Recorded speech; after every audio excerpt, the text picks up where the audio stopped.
and welcome to the Appellate Division First Department. Please let me tell you that we have 7 hours of requested argument time.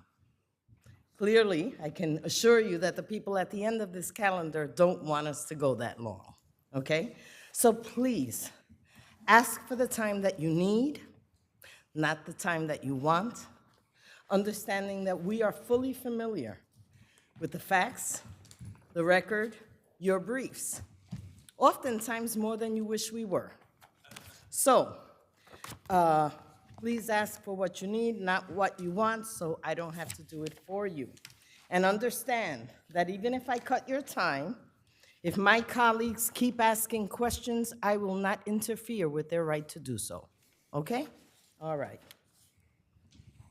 First case on the calendar, People versus Caina de Jesus. Appellate? Good morning, Your Honor. We're requesting 5 and 2. Okay. 5 and 1 and 5. ACAC versus City of New York, and forgive me if I've mangled the name. That's correct, Your Honor. Okay. Counsel for plaintiff appellant, Counselor ACAC, 5 minutes and 2 for rebuttal, please. Okay. 5 and 2 and 5.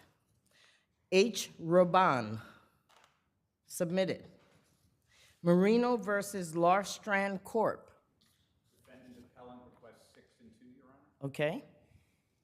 Your Honor, respondent C.P. Burr requesting 5 minutes. All right, I'm going to do 5 and 1 and 5. Remember that if they have more questions, I keep them going, okay? People versus Leonard Lewis. For the appellant, requesting 5 and 2. For the respondent, requesting 5. 5 and 2 and 5. Hall versus Vargas, submitted. KSP Construction versus LV Property. Okay.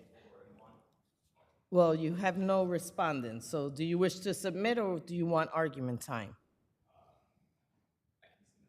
Okay, thank you. Submit. Oh, you.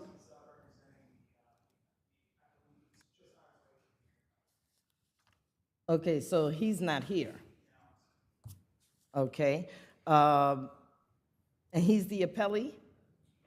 He didn't ask for time, though. He's the respondent. Okay, so the respondent, the appellant didn't ask for time, according to my records. If there's no respondent, then I don't need time. But otherwise, I would take 4 minutes. All right, I'm going to do, all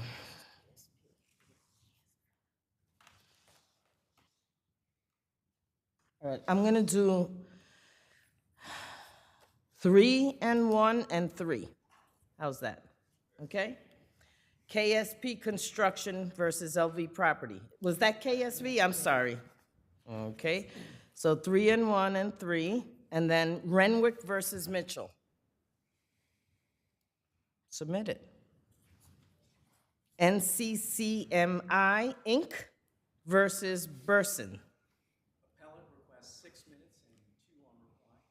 Is there any respondent? Yes. Your Honor, we had also a cross appeal, so we asked for the same time, but I have 2 minutes on my cross appeal. Okay, I'm giving you gentlemen 5 and 2 and 5 and 2.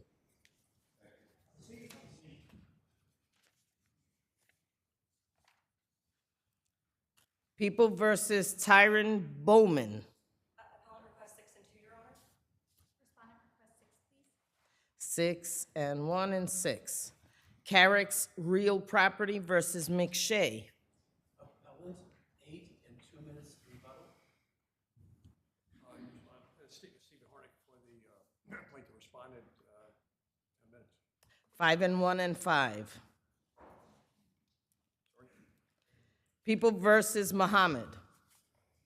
Appellant requests 4 and 1. Respondent requests 4, Your Honor. 4 and 1 and 4.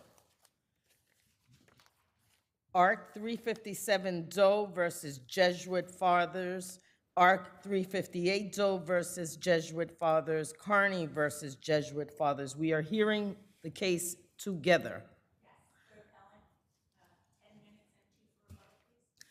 The issues are all the same. Ask me for a more reasonable time. I'm not giving you 10 minutes. Okay. 5 and 1 and 5. And again, if we have more questions, we'll keep going. But the issues are the same on all three. Okay. Trofimova versus Senior Care Emergency. And I'm sorry if I messed up the name. Go ahead. Good afternoon, Your Honor. For the appellant, 5 and 2, please. Okay. Good afternoon, respondent request 2 minutes. 2 minutes? Oh, he's confident. 5 and 2 and 2. Thank you. Ferrer versus Go New York Tours is submitted. USAA General Indemnity is submitted. First case on the calendar, People versus Cana de Jesus. Step up.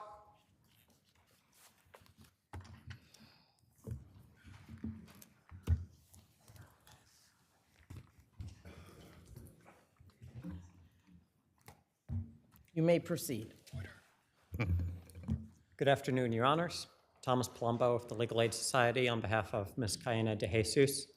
Today, we are asking for a modest reduction in Mr. Jesus' sentence, taking it from a 6-year term of incarceration with 5 years of post-release supervision to 5 years of incarceration with the 5 years of post-release supervision remaining. Now, we feel this is justified because of Mr. Jesus' incredible rehabilitative potential, as well as the work that she has put in to making sure that she is ready to re-enter society. How much time does she have left on her current sentence? So her maximum expiration date is next October, October of 24, and she has a conditional release date possible in December.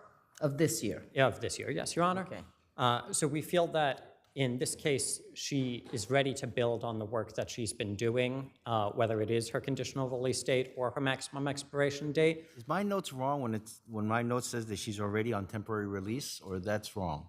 No, Your Honor, that's correct. She's doing a work release program from the Edgecombe Residential Treatment Facility. Okay. So she's already, she still needs to report back to the facility, but she's been out during She's the in the week. community, though, Why right? would we interfere with that then?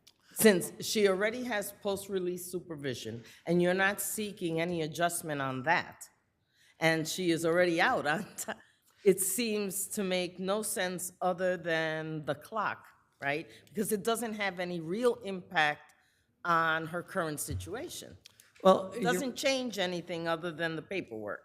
Well, Your Honor, she does still, as part of her temporary release or the release for the work release program, she still does need to check back to the facility and spend the weekends there. And what we're asking for is to move this date up to now so that, A, she doesn't have those restrictions on her liberty, B, so that she can get started on her post-release supervision, and also just to ensure that she's built such good momentum to be fully reintegrated into society, and we feel that she would benefit from being fully in society without these current restrictions on her freedom. She can be back with her children. She's the mother of 7 children. She wants to be part of the community, even from as soon as she was arrested, even before her sentencing date. Does her time release, current status prevent her from engaging with her children? No, Your Honor, it doesn't have a restriction on seeing them, but we feel that the need to check in and spend the weekends still at the facility is still restrictions on her freedom that we feel are excessive, given Mr. Jesus's You have a rehabilitation. problem with the waiver here? I'm sorry, Your Honor? Is there a problem with the waiver that she entered into? Yes, Your Honor. We would say that the appeal waiver in this instance was not sufficient to understand, for Mr. Jesus to have entered into knowing, voluntarily, intelligently. First, the court, frankly, just misstated the law, saying at one point to Mr. Jesus, you give up your rights to appeal. At no point did the lower court tell Mr. Jesus what, if any, of her appellate rights survived this waiver, and never did That's not exactly what the court said. My notes tell me that giving up the right to have an appellate court consider most claims of error, which is where you focus your argument, that what is the most claims of errors. And then when you couple that with the written waiver, it kind of explains what, the claims of error are, like, an illegal sentence, for one thing, you won't be able to give up, and that kind of thing. So that's what my notes say. Your Honor, if I may, I think what happens with the written waiver and the fact that the trial court said different things to Mr. Jesus at different times throughout this sentencing, or excuse me, this plea hearing. At one point, the court says fully, you give up your right to appeal. At another point, they say this would normally be final. Combine that with the discrepancies between the written waiver, and that's enough to make this process very confusing to a layperson such as Mr. Jesus. There's case law such as Francisco from this court saying that discrepancies from a written waiver to an oral colloquy are enough to render this kind of proceeding, this kind of appeal waiver inadequate. And we feel that— Those, before the Court of Appeals put down their ruling telling us that, you have to look at it holistically in terms of whether or not these the waivers are going to be valid or not? Was that case you're relying on before that case or after that case? Your Honor, that's after that case, and we can still look at this holistically. And I think that even with that holistic approach, seeing those discrepancies as well as the misstatements of the law would render this appeal waiver invalid. Thank you. You'll have time on rebuttal. Thank you, Your Honors. May it please the court, Matthew White for the people. Your Honors, the defendant carjacked a delivery car driver with a loaded and operable gun.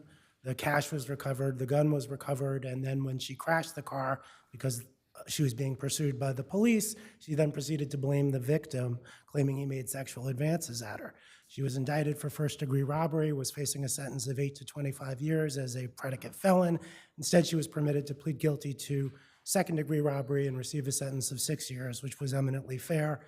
The waiver of the right to appeal precludes the excessive sentence claim. The waiver was done in full consultation with counsel. There was a thorough oral colloquy. There was a written waiver, and it was separate from the plea allocution. And unless Your Honors have any questions, I ask that you affirm. Thank you. Thank you. You have 1 minute. Yes, Your Honors. Briefly, what I would say is, while she was facing a higher sentence, Mr. Jesus forewent her right to go to trial in order to plead guilty to accept her responsibility for what happened. She only got a year over the minimum, right? Yes, Your Honor, and we still feel that given Mr. Jesus's rehabilitative potential, that there is still room for this reduction to be reasonable while achieving all of the peniological aims of that sentence. There have been other cases from this court where we reduced sentences by just a year when considering the client's rehabilitative potential. And then in this instance, as I said to you earlier, we feel that she's ready to reenter the community. She's ready to be back with her kids. She has worked tirelessly from the moment that this incident happened to put this behind her and put herself back in a position to be ready to reenter society. And unless you have any further questions, Your Honors, I'll rest on my briefs. Thank you. Thank you, Your Honors.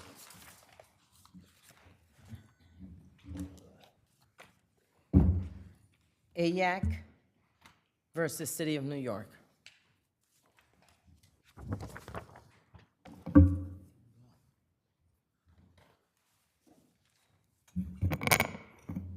You may proceed.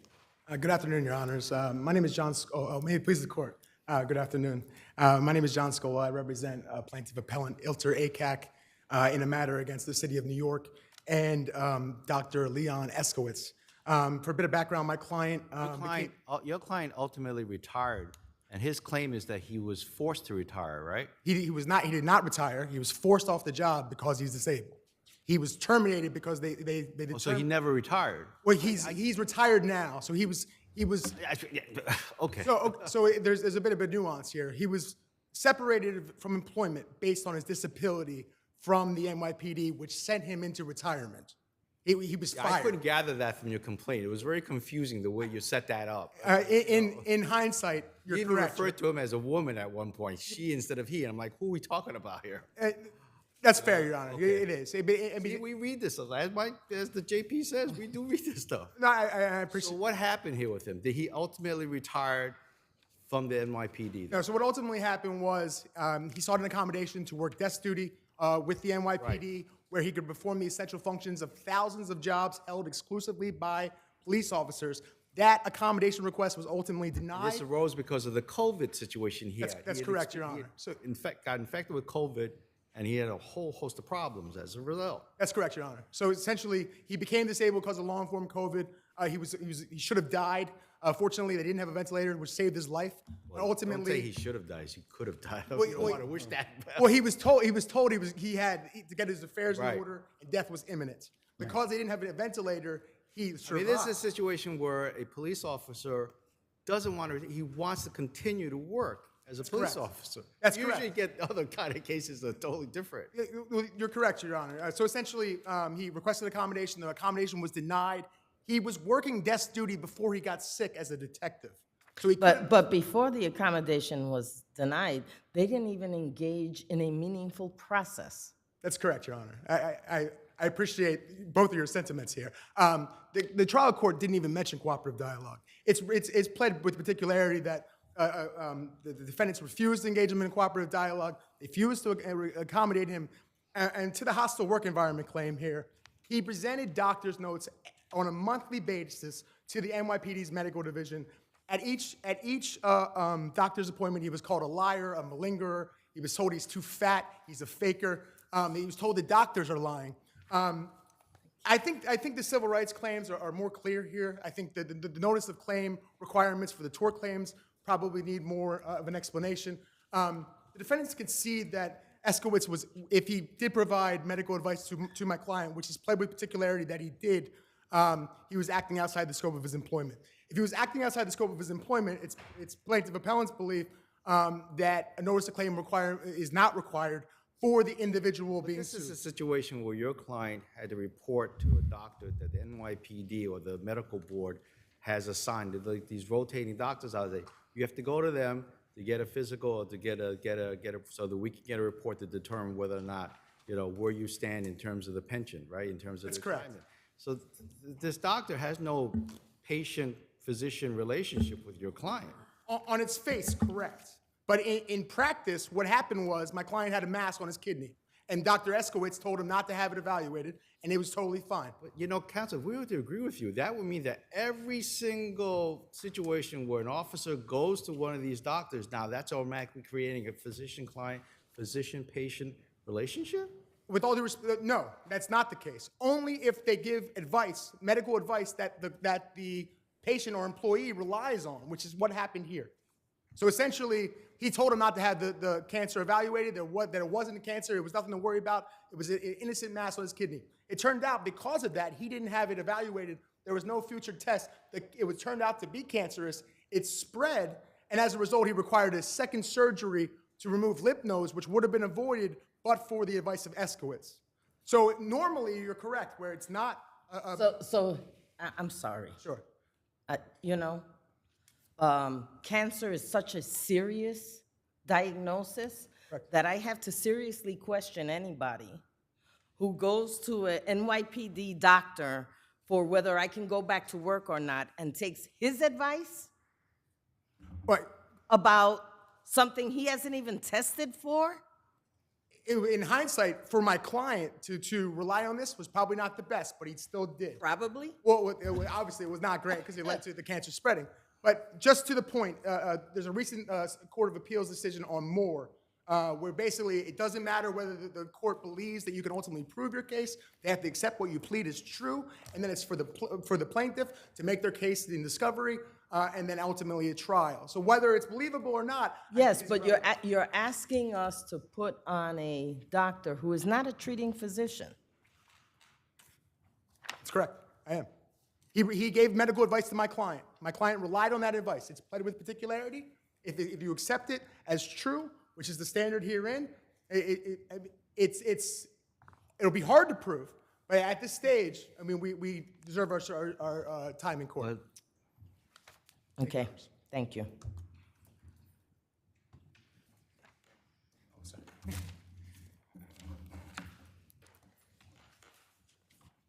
Good afternoon, Your Honors. May it please the court, Lauren O'Brien on behalf of respondents. I just want to start with plaintiff's discrimination claims. Here, he alleges that the accommodation that he sought was desk duty when he fell ill, and he alleges that he received that accommodation from the NYPD, and He at did the not point, receive that accommodation. He did not. That's the reason we're here. well, so I would just point you to the record at page 231 and 242. He says that he was ordered back to desk duty after speaking with Dr. Isaacowicz, and I think counsel mentioned that he was. Your position here today is that he was assigned to desk duty permanently following his long COVID diagnosis where he couldn't breathe and needed oxygen. That's what you're saying. So my position is that the complaint states that he received. I'm asking what you're stating. Sure. So I'm Okay. stating that he was placed on desk duty and he was given a set of restrictions, things that he couldn't do because of his disability. All of these things are pled in his complaint. He said because of his disability, he couldn't drive, he couldn't Where in pull, the he couldn't complaint push. does it say from you, from the NYPD, that his request for desk duty assignment was approved? Where in the record can I find that? Because I didn't see that anywhere. Sure, Your Honor. So I agree with you that it doesn't say that explicitly. Because it didn't happen. We would not be here if the NYPD had documentation that they approved desk duty, we wouldn't be here. So I'm just sticking to the four corners of the complaint, even in the No. complaint. See, you keep on going to the complaint, and I'm talking about your evidence. So we haven't put forth any evidence. I don't dispute that. There's nothing affirmative. So you on want our me to end. knock them out based on their complaint? So what we're Without saying- you affirmatively telling me and showing me proof that the very basis for his claim that he was not accommodated in accordance with the city human rights law, that I should throw his. Your Honor, so our position is that it's, the plaintiff has to allege facts supporting. Let's say we think he's done that. Where is your proof that an accommodation was made? So my position is they haven't, and we don't dispute that at this stage. So we again, don't if have this any. court says, right, that they have laid it out, and you have to come back with proof that you provided an accommodation, where is that proof in the record? So I guess if I could just backtrack, like to the extent that what I said was that as a fact in the world he was accommodated, I'm limiting my assertions to what is in the Are you maybe referencing what happened in May of 2021, where Dr. Hassett informed him that he should go back to work with the no drive-in? Is that what you're talking about? Yeah, so I think there was one meeting. About a year and a half after he Right. started this ordeal? I would have to check on the exact timing, but there was one meeting where Dr. Hassett said, you can go back to work, but you're going to have all of these different restrictions. And then after that is when he was referred to the psychological evaluation. That's correct. So it was a week after that he was then. So he asks for an accommodation, and the response by the NYPD is to send him for a psychological exam, because you must be crazy. So, at the point that he was sent to have a psychological exam, it had already been months that he had been requesting accommodations and that he had been attending these sessions with NYPD doctors trying to assess whether he was able to return to work or what accommodations. And to be clear, the NYPD doctors kept on contesting whether he had long COVID. His doctors had him on oxygen because he could not breathe sufficiently. He had insufficient air in his lungs to cope and to sustain life. And the NYPD doctors kept on saying, no, that's not right. Go back to work. Can I What am I respond? missing? Please tell me. So it is true that in the complaint it alleges that they disagreed with his private doctors, but The NYPD doctor's disagreement with his private doctors doesn't provide a basis for a discrimination. It does when the basis for it is just everybody else is back to work, so you got to get back to work too. Not everybody is experiencing COVID in the same way, right? We know that from all the deaths that New York had, Of course, Your Honor. right? And he was one of our early victims, right? Of course, but the fact that the NYPD doctors, you know, had a different opinion on what was going on with him, though even if they were incorrect or mistaken or wrong at that point, doesn't give rise to the inference that they were acting to discriminate based on his disability. Okay, Thank you. thank you. You have 2 minutes. I'll be short of that, Your Honor. The defendants might be, I mean, at this stage of the proceedings, it's based on whether plaintiff has pled claims for these civil rights claims, and unequivocally we have. We say that the actions were caused by a discriminatory motive, that they were caused because he was disabled. Whether or not they ultimately were is a question that would be flushed out in the. If I read the complaint correctly, the only discriminatory motive would have been calling him fat. Calling him fat, calling him a liar, calling him a lingerer, calling him a faker, forcing him to change with the door open in front of other people, subjecting him to repeated stress tests, which they know, which the first time caused him hyperventilating, the second time within 3 weeks of a complaint of discrimination caused a seizure. I mean, there's a lot here in terms of the hostile work environment. Disability discrimination in and of itself is set forth because he was terminated ultimately because he was not accommodated. Whether or not they had a reasonable or a business. Is there any case that says that failure to accommodate equals accommodation, equals discrimination in the typical sense? The estate of Benitez is a NYPD case where the NYPD, their position in those papers were that they don't need to accommodate their officers. That officer had a psychological disability, which led to him committing suicide. But in that case, they didn't even actually plead the specific statute that you're referencing, and that was the problem with the Benitez case. That's correct, Your Honor. It was not pled properly, but the dicta in that case sets forth what the NYPD needs to do in order to accommodate people. To date, they don't follow the law. They just say, we don't need to follow New York City human rights law. The cooperative dialogue doesn't apply to us. It's in our patrol guide, but we don't need to implore it. Other than that, I would rely on my papers. Thank you. Thank you. Marino versus Larstrand Corp.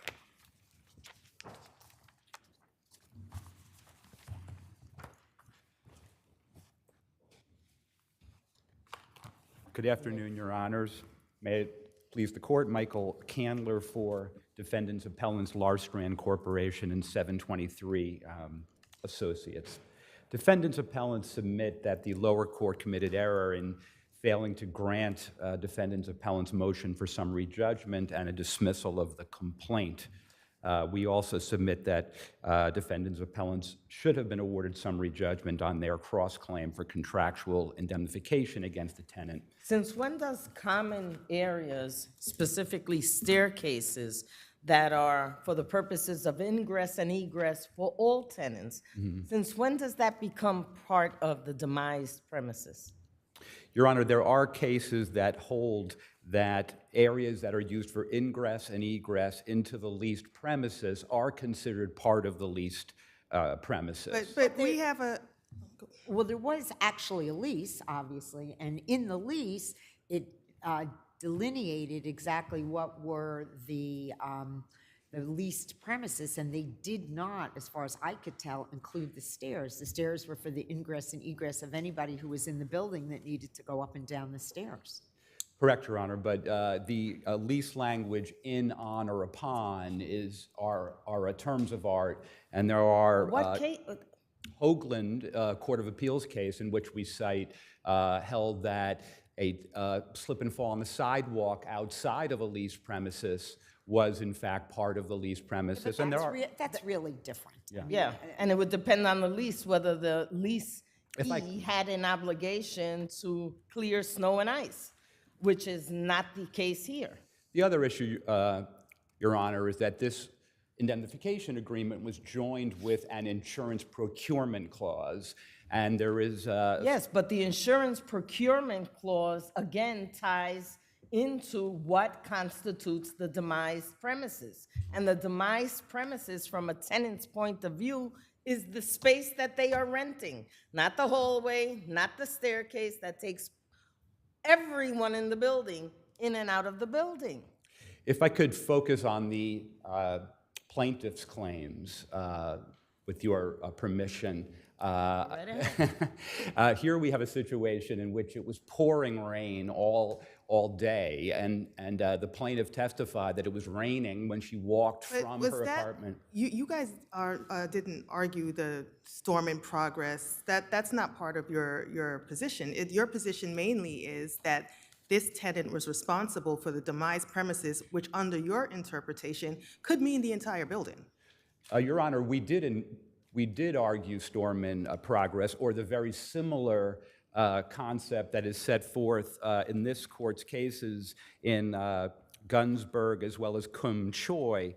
This court's case in Gunsberg, it is very similar to the storm in progress doctrine.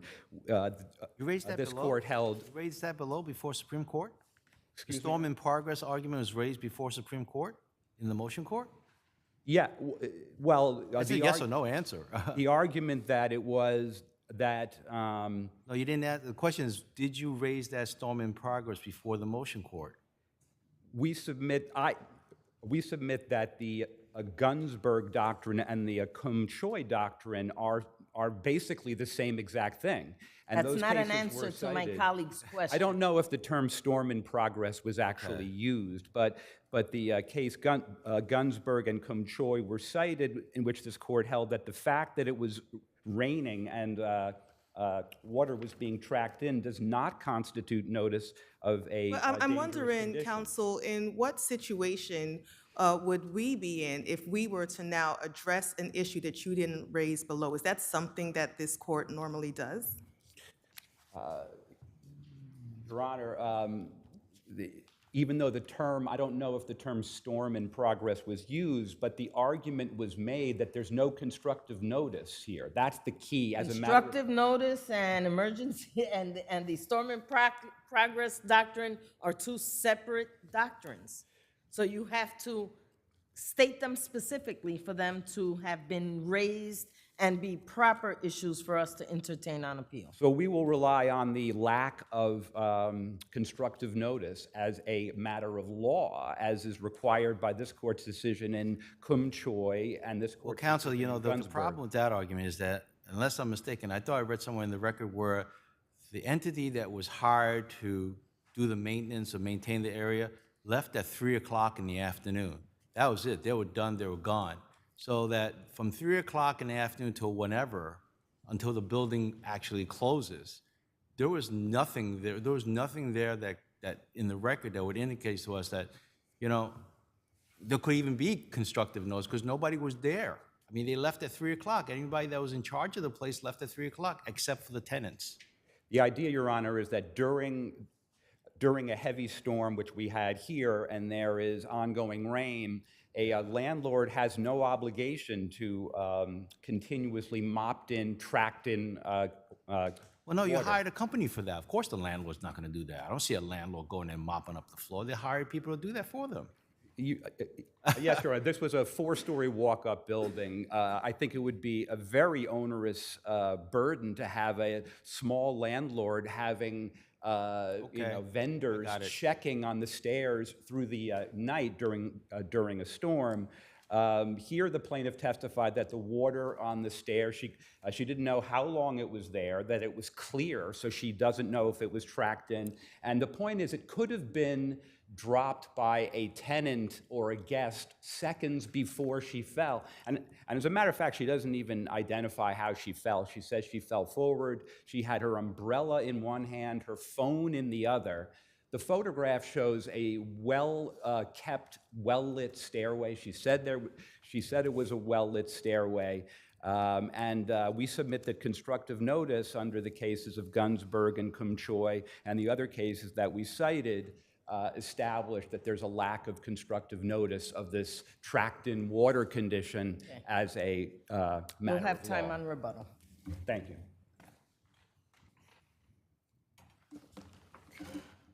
Hey, good afternoon, Your Honors. I'm here for Respondent C.P. Byrne. I'll be brief. The motion court's granting of our summary judgment motion on the appellant's contractual indemnification cross-claim should be affirmed because plaintiff's accident occurred on a common area staircase that was available to all the tenants in the building that my client had no control over. And the indemnification provision is very specific. It says my client is obligated to indemnify for accidents that arose in, on, or upon the premises. This accident didn't occur on the premises. And the complaint was dismissed against you as well as the cross-claim? Correct, yes. So you're out of this case, Yes. and you'd like to stay out of it? Yes, I would, yes. That would be preferable. Okay. No Okay. questions then? Thank you. Thank you. Your Honors, I would just briefly reiterate that, that the point here is that there's a lack of constructive notice as a matter of law. It's the same type of concept where you have a supermarket and there is produce on the floor, a grape, and no one knows how long it was there, and it might have been dropped seconds before. Here, people are dripping wet walking in and out of the building. You cannot have it. So we can assume that unless there are janitors cleaning the floors, those stairs are gonna stay wet. And they're gonna stay wet in a building where the landlord knows that he has Pilates classes on the second floor, right? So this is not a residential building. This is a building that obviously is being used for commercial purposes with members of the public going into it. It was a mixed use, yeah, it was a mixed use building, Right? yes. So Well, the idea under the Kum Choi, Gunsberg, and the other cases that we cited is that this court has held that constructive notice is lacking as a matter of law when you have ongoing tracked-in water during a storm. I thank you. All right. People versus Leonard Lewis.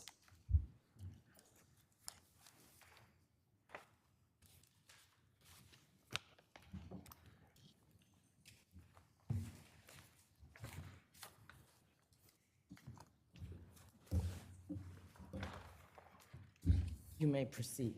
Thank you. Good afternoon. My name is Hillary Dowling on behalf of Mr. Lewis. The issue here is whether Mr. Lewis's federal conviction is within the scope of New York's equivalent offense of promoting a sexual performance by a child. It is not.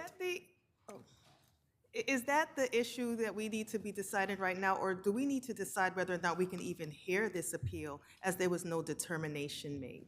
Isn't that something we need to decide first? I'm happy to address that point first.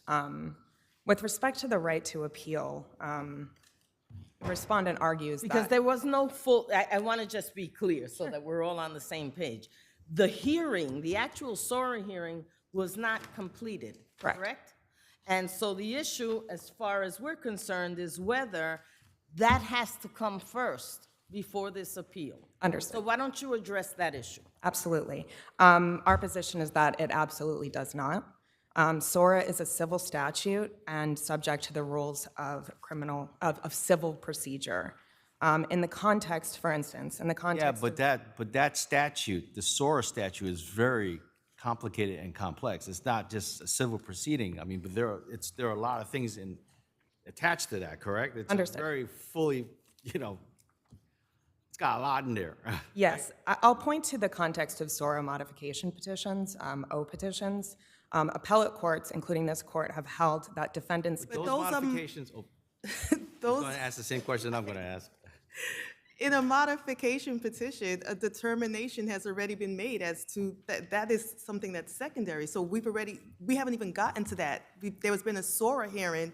That's why you're seeking to modify something. That hasn't happened here. Sure. I guess the point, I'll start by just delineating the fact that a registration determination based on a foreign conviction is a separate determination from the risk classification hearing. Those are two different things. Those occurred separately in this case with a written motion to dismiss in the lower court. That registration determination was fully decided by the lower court in its denial of Mr. Lewis's motion to dismiss. There's nothing within the correction law and nothing with the CPLR that precludes consideration of that determination, the registration determination, on appeal prior to the risk classification proceeding. There's simply nothing in CPLR 5701 that precludes it, in the same way that courts have reasoned in the context of OPRI. So you're arguing it's okay to attack it this way? Yes. That instead of having the court make a full determination Yes. and then set their own score determination, et cetera, that we should have an appeal in this intermediary decision?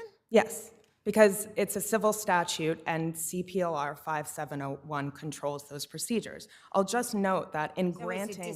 I mean, the judge wrote a decision and he denied your motion to dismiss. Correct. So you're saying, well, a motion to dismiss is an appealable order. In the civil context, it often is. Right, it is. Yes, and I will note that in granting a stay pending appeal, this court did recognize that the SORA proceeding affects a substantial right, and allowing it to continue with an intervening SORA risk level adjudication could result in irreparable harm. Counsel, the question I have is, do you have the right to even bring that motion in a bifurcated manner? In other words, the way I understand the SORA board made a recommendation. SORA boards are not, those are not findings. Those are not binding, you're not bound by those, because obviously at the hearing, at the SORA hearing, that's when everything starts, the breakout happens. The SORA board makes these recommendations.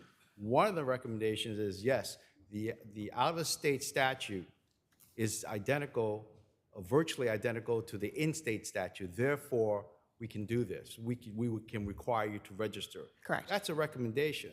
So you're appealing, or you made a motion to dismiss that recommendation. How can you make a motion to dismiss on a recommendation? Well, I didn't appeal the board's determination. No, I know. You made a motion to dismiss, right? I made a motion to dismiss based on the board's recommendation, and the court decided in an order that registration was required, Correct. which People v. Leiden gave the SORA court the jurisdiction to decide. A motion to Yeah, the Leiden held that the registration determination for out-of-state defendants is a decision that SORA courts, is an additional decision that SORA courts can determine, whereas the procedure used to be done through Article 78 proceedings. Leiden definitively said that this is a separate determination that SORA courts can make in the context of out-of-state convictions and people moving into. So the Court of Appeals has already said this is a separate determination the SORA court can make in addition to the risk classification So let me just proceeding. make sure before, I understand your time is up, but your position is then that in this particular instance where we're dealing with out-of-state registration, that's the only instance where we could entertain this interlocutory appeal, or what? Yes, absolutely, because if it's a New York conviction, the registration determination, there is none. It's if you're convicted of an offense in the But statute. what would have prevented this judge from completing the hearing here? If the judge felt that that the out-of-state conviction was sufficient, right? Then there was nothing holding us back from completing the entire SORA proceeding, which did not happen here. There was nothing preventing the SORA court from moving forward with the proceeding, but that is why I sought a stay that was granted by this court, because getting a SORA adjudication, which happens immediately after the risk classification, cannot be undone. Even if that gets reversed on appeal a year and a half later, that registration has consequences that remain. Even if they're ultimately removed from the registry, as I pointed out in my motion for a stay pending appeal. And so that was the issue, that the thing that prevented the SORA court from moving forward with the hearing was my application for a stay, which this court granted. Okay. I realize that I'm out of time. You'll have to come back on rebuttal. On the other points? Okay. On rebuttal.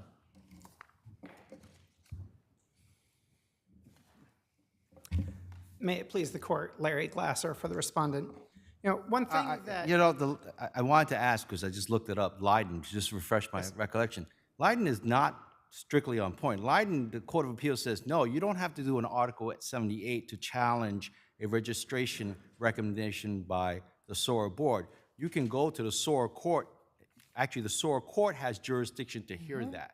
Well, That's what Leiden's saying, right? I would argue Leiden is slightly different. It gave the court jurisdiction, but what Leiden. SORA court jurisdiction. Yes, Right. but what Leiden actually says is that the SORA court can consider the registrability Right. issue at the hearing. Yes, not split it apart. Correct. That's what we have here. We have a situation where the That's what I've defendant is been trying to saying. split it apart. That's why I had to go look. Wonders of technology. 'Cause Yes. I remember looking at this case and it's like it didn't. Okay. And that's exactly the case because counsel said that nothing precludes an appeal from this point. I would argue nothing allows it. And the case law is very clear that there's no constitutional or It's inherent almost right as to if the appeal. court. It's almost as if the SORA court gave an advisory opinion because it's a SORA recommendation. There was nothing there to really. There was nothing there to attach that would require a decision, right? I mean, it's a recommendation. We still have to go further, as my colleagues have said, to the hearing part. I think you're right, Your Honor. What should have happened, respectfully, is that the court below should have addressed this, and upon finding it matches New York, immediately proceed into assessing a level, and then we would certainly be here, but we'd be here with a full record before the court. And other courts have done exactly that. Yes, and that is what Leiden said can and should happen. It used to be, while you couldn't take a direct appeal of the board's determination, you could seek review of it in Article 78. And Leiden actually said that having that review before the SORA court has its risk level assessment is inefficient and not the best way to go. You have multiple reviews, you have reviews by And different if we were avenues. to adopt the defendant's position here, that would be running contrary to what Leiden is saying, because it'd be so inefficient to do something like that. Not only would it be inefficient, Your Honor, which it certainly would be, it would be contrary to the purpose of SORA, which, as repeatedly been said, it's not punitive, it's remedial. There are very noble public purposes in having sex offenders registered, whether it's level 1, whether it's level 3, as soon as possible. And as How do we address her argument that, well, once the SORA determination is made, even if on appeal, it can't be undone? well, Your Honor, I think, and I was about to address that. But is that an accurate statement? no. As I understand, under the laws that govern SORA hearings, every year a defendant can reappeal his determination. Not only can he appeal every year, but SORA says that when the judge issues his order after the hearing, which can be appealed, it can be appealed pursuant to the CPLR. The CPLR contains provisions for a stay. And without getting into the merits, it would be possible. There's a procedural avenue for a defendant who believes it appropriate to obtain an immediate or near A immediate stay of the judge's finding after the SORA hearing, pending an appeal of that finding. Is that what you're saying? Yes, I believe it's CPLR 5519. As a Yeah, we're prosecutor, I'm not familiar very with that. familiar Yeah, with the well, CPLR. if you say but, so, yeah. But that, again, without addressing the merits of that in a given case, if it is not the case that someone is irreparably harmed immediately the moment a hearing is concluded. Certainly registration commences immediately, but there are procedural methods available. Is registrability always considered by the SORA and determined by the SORA court? Yes, I mean, rarely is it contested overall, but if it is raised by a party, Leiden makes clear, and certainly in my experience as a matter of practice, the court will address that at the risk level assessment. They will first make sure the person is subject to SORA, and then they will go through the risk level assessment, see if the parties agree on points or address the disputed categories. Well, my of points. concern is to borrow Justice Higgitt's commentaries, that if we would go down this path that the defendant is advocating, you'd have more motions to dismiss based on the registrability of a Of course, it would- recommendation, right? I mean, you're getting a lot. It would turn this into a two-step process, and the statute makes very clear that there's one risk level assessment hearing. Leiden makes clear that at the hearing, the court can consider registrability, and Corrections Law 168 makes very clear that after the risk level assessment hearing, where the court assigns points and any appropriate designation, then it issues an order, and that order can be appealed. So a defendant will have a full right to review of everything that happens, but at the appropriate time after the risk level hearing and when a full record's been developed. Thank you. Thank you, Your Honors. I'm going to give you an extra minute since we cut you off, okay? Thank you. I do want to just clarify what I believe that the holding in Leiden says. And the holding in Leiden simply authorizes the SORA court, as opposed to a separate Article 78 proceeding, to determine registrability based on a foreign conviction. Nothing in Leiden says that the appeal of that court's registrability determined must await the risk level finding. Nothing at all. Yes, often this all occurs at the same time. There's Because you can't have one without the other, right? Ultimately, it's registerability, and then you're not registered yet. That has to be followed by the risk level assessment. Yes. And it's only at that point the defendant knows where he or she stands vis-a-vis SORA. Vis-a-vis risk level. Once the registration determination is made, they are registering. There is nothing that happens at a hearing where people decide that's not going to happen anymore. But you have to register at a certain level once that level is determined, no? Yes, and it's automatic, right? So that the idea is that there is no opportunity, as respondent suggests, that after we conduct this. But there was no opportunity because you asked for a stay. Well, no.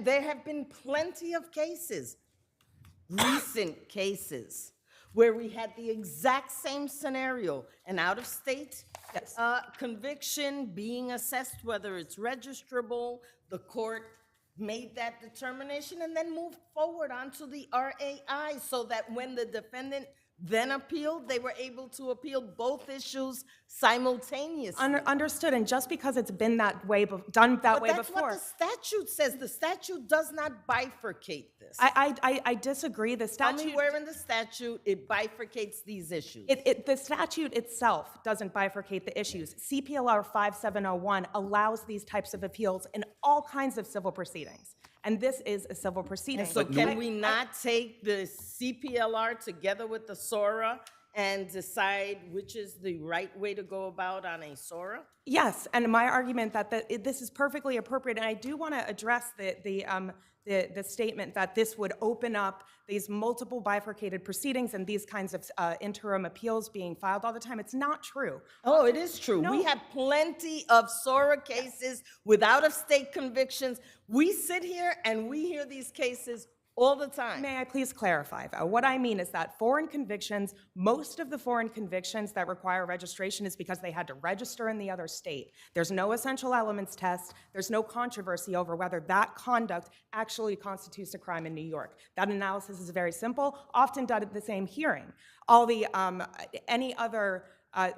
any cases that require the essential elements test are really limited to foreign convictions. And just in the case in North, there was no real controversy. It was a federal child pornography statute. It was the same, it was criminalized under New York state law. There wasn't much of an analysis and wouldn't warrant this kind of proceeding. This is a question of first impression of state law, of statutory interpretation in these courts. And because of the particular circumstances of this case, which I do not think would lead to this type of procedure in many others at all, was required because there was a real. I see this coming up again and again in the cyberspace context, right? Because we have different laws in the federal government with regard to the kind of pornographic stuff that is disseminated and how we correlate that to New York state statutes. So I see this happening again and again and again. Well, that goes to my ultimate point in all of my submissions, that it is the New York state legislature that has to bring these crimes within the purview of New York's child pornography statute. And in the they meantime, have not done that. in the meantime, the state has to find a way to deal with it. Well, but we have your arguments. I will Thank you. Thank you. Thank you.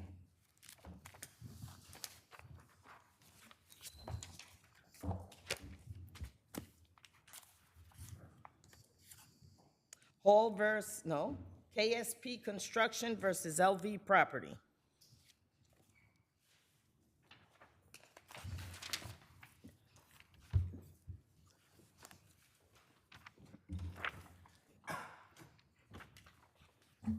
Wait for your adversary.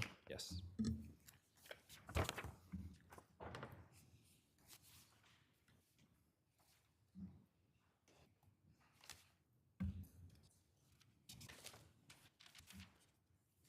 I'm going to add a minute to, you can continue. I'm going to add a minute to both of your sides, 4 minutes. You may proceed. Thank you, Your Honor. Good afternoon. May it please the court. Daniel Horner for the appellant. We're here this afternoon because the trial court erroneously applied a consumer protection statute in favor of the respondent, who is a limited liability company. Counsel, homeowner. this is a long-standing finding of this court. We have so held time and time again that if you are an unlicensed home improvement contractor at the time of your work, you don't get paid. We have said that time and time again. If the project is a home improvement construction But project. it is. and it's- It is a residential improvement contract. Just so happens that the property was put in the name of limited liability companies, but the individual person who is part of these companies submitted an affidavit or affirmation that says they were planning to live there and the work was residential. So how do you get around Well, that? it's the That very can't be what it's the- the very fact that the property is owned through a limited liability company that morphs this from. But the New York City Administrative Code, Section 20-386, sub 4, says persons means an individual, firm, company, partnership, or corporation. But it also refers to owner specifically, an owner. And he's a part owner. He doesn't have to be a full owner. This court, through Jack A. Corcoran versus Clark, interpreted the word owner under this statute and limited it Under this statute? under For administrative code. for home improvement? Correct, Your Honor. Administrative Code, Section 20-386, limited the application of the word owner to imply that the person seeking to enforce this regulation must actually be capable of residing within the property. Isn't there an affidavit that indicates that the person who owns this LLC was going to reside in this property? Do you have There is that? an affidavit from the manager of the LLC. And the cases which have followed this first department's decisions have interpreted the definitional analysis conducted by this court to hold that when an LLC owns the property, it doesn't matter if a member, manager, or otherwise intends to ultimately reside within the subject project. This home improvement contractor licensing requirement does not apply. How does that square then with the definition of person that Justice Manzanet Daniels just read? I don't believe that the definition of person is applicable here because the very section of the code. What's the site to that case that you just said that, you're relying on? What's the site to that case about the LLC? It's Jack A. Corcoran Marble Company versus Clark Construction Corp. What's the site? What's the site? It's 155 miscellaneous 2D 49. And it's a first department case. So you realize that is not a controlling authority to us. That may be, Your Honor, but many courts have Counsel, relied upon it in order to find exactly what I am arguing. Has that- this court relied on it? Is there a decision from this court? No, Your Honor. Okay. But I still believe that this court should adopt the numerous decisions from lower courts which have uniformly held that a limited The liability. problem is they don't come up here for a reason. Right? Fine. They don't come up here for a reason. I'm sorry. All right, I will. Look, I I'll think rest this is a for my reply. harsh result here. I grant you that. It should matter that a sophisticated business person. It owns a should matter property through that an a LLC. sophisticated home improvement contractor who knows the laws of New York City and had a license and allowed it to expire knows what the consequences of that is. Well, it's Your not Honor, on this court. He was still licensed through the Department of Buildings. He just did not have the specific home improvement contractor license, and he shouldn't have had to. You're dealing with a Counsel? millionaire, maybe a Counsel? billionaire Counsel? owner. You're gonna have time on rebuttal. Thank you. But you're arguing to me policy. I'm not the legislature. I can't change the law as much as I'd like. Good afternoon, Your Honors. Thank you so much. If it may please the court, it's Matthew Warner. I'm the attorney for the defendant respondents. It comes down to one thing. For over 40 years, we've had this law that says every single contractor must maintain a license, and they know they've got to maintain the license. And notwithstanding the assertions that my client is a sophisticated owner, look, he would have paid this guy had the plaintiff done the right work. He paid the plaintiff. When you read the plaintiff's papers, it seems that the plaintiff is a poor defenseless contractor. It's a sophisticated contractor, was paid a lot of money, something like $460,000. And he says he spent and had cost of over $987. Yes, well, okay? So the law may be on your side. That doesn't make you morally correct, right? Because you take the work of this gentleman's client and then say, you don't have a license, I don't have to pay you. Okay, Your Honor. First of all, my client did not knowingly hire somebody without a license. That only came up when I came on as the attorney. They hired me a couple of months before, a couple of weeks before we terminated Mr. Horner's client. We terminated Mr. Horner's client because he did bad work. He was padding the bills. This is an absentee owner. He was taking bills, submitting them, and largely inflating them. But again, we don't even have to get there. I respectfully disagree with my colleague on the case. Yeah, that case involves another contractor. It was a contractor versus a contractor. Yeah, it's absolutely irrelevant, Corcoran Marble. I mean, again, we have 40 years, over 40 years of saying that the contractor must be licensed. I agree with you. There's nothing. By the way, I read every single case. You're asking us to change the law? I mean, I read every case. Let's talk for a moment. It's very important for this court to be cognizant of the fact that I do closings. I do a couple of closings. I hate them. There's a lot of work, but I do them. Do you know half the clients want their property to be put in the name of an LLC so that nobody can track who owns it? I have a couple of famous clients. They don't want people to be able to see. So putting a home into an LLC or a corporation is a natural and normal event that should not subject somebody to not being protected. Counsel, as Justice Siggett points out, the administrative code covers that. I mean, the expansive definition of owner includes that type of situation. They know that, so. Okay. Thank you. Nothing else. Thank you. All right. Counsel, you're relying on a case that's really apples and oranges. I mean, I looked at the beauty of the internet. No, I understand that, Your Honor, but it's a contractor versus a contractor. It's from this court's interpretation of language that several other courts have concluded. No, but this case, okay. No, please. It is what it is. There are numerous courts which have concluded that when a limited liability company is the owner of the property, that this statute they don't apply. Unless any of those cases are from this court or the Court of Appeals or one of our sister departments, it's hard for us to take that persuasive authority over the plain language of the administrative code. As Justice Manzanet pointed out, that's legislative judgment there. That's for them to decide who should benefit from this licensing requirement. Well, it's because this court has recognized that there's a distinction between the corporate form and the individual. And this is a statute that was passed to protect the individual, the unsophisticated But then consumer. why did they define person? If they didn't have that definitional section of person and all we were left with was the word person for the home improvement contract definition, then I think we'd all agree with you that we would give person its natural reading.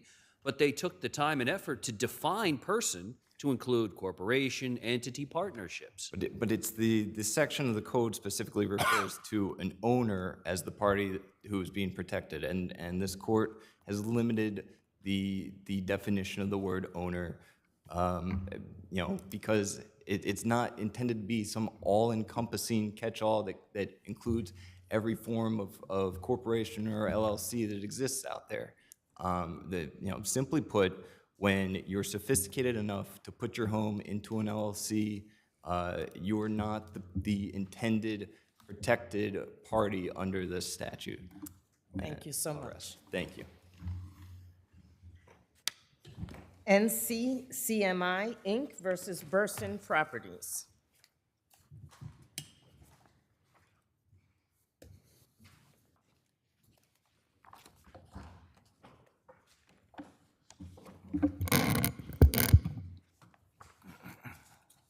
You may proceed. Good afternoon. Stephen Sinatra, counsel for the appellant. This court is no doubt familiar with the function of recourse carve-out provisions in commercial mortgage transactions.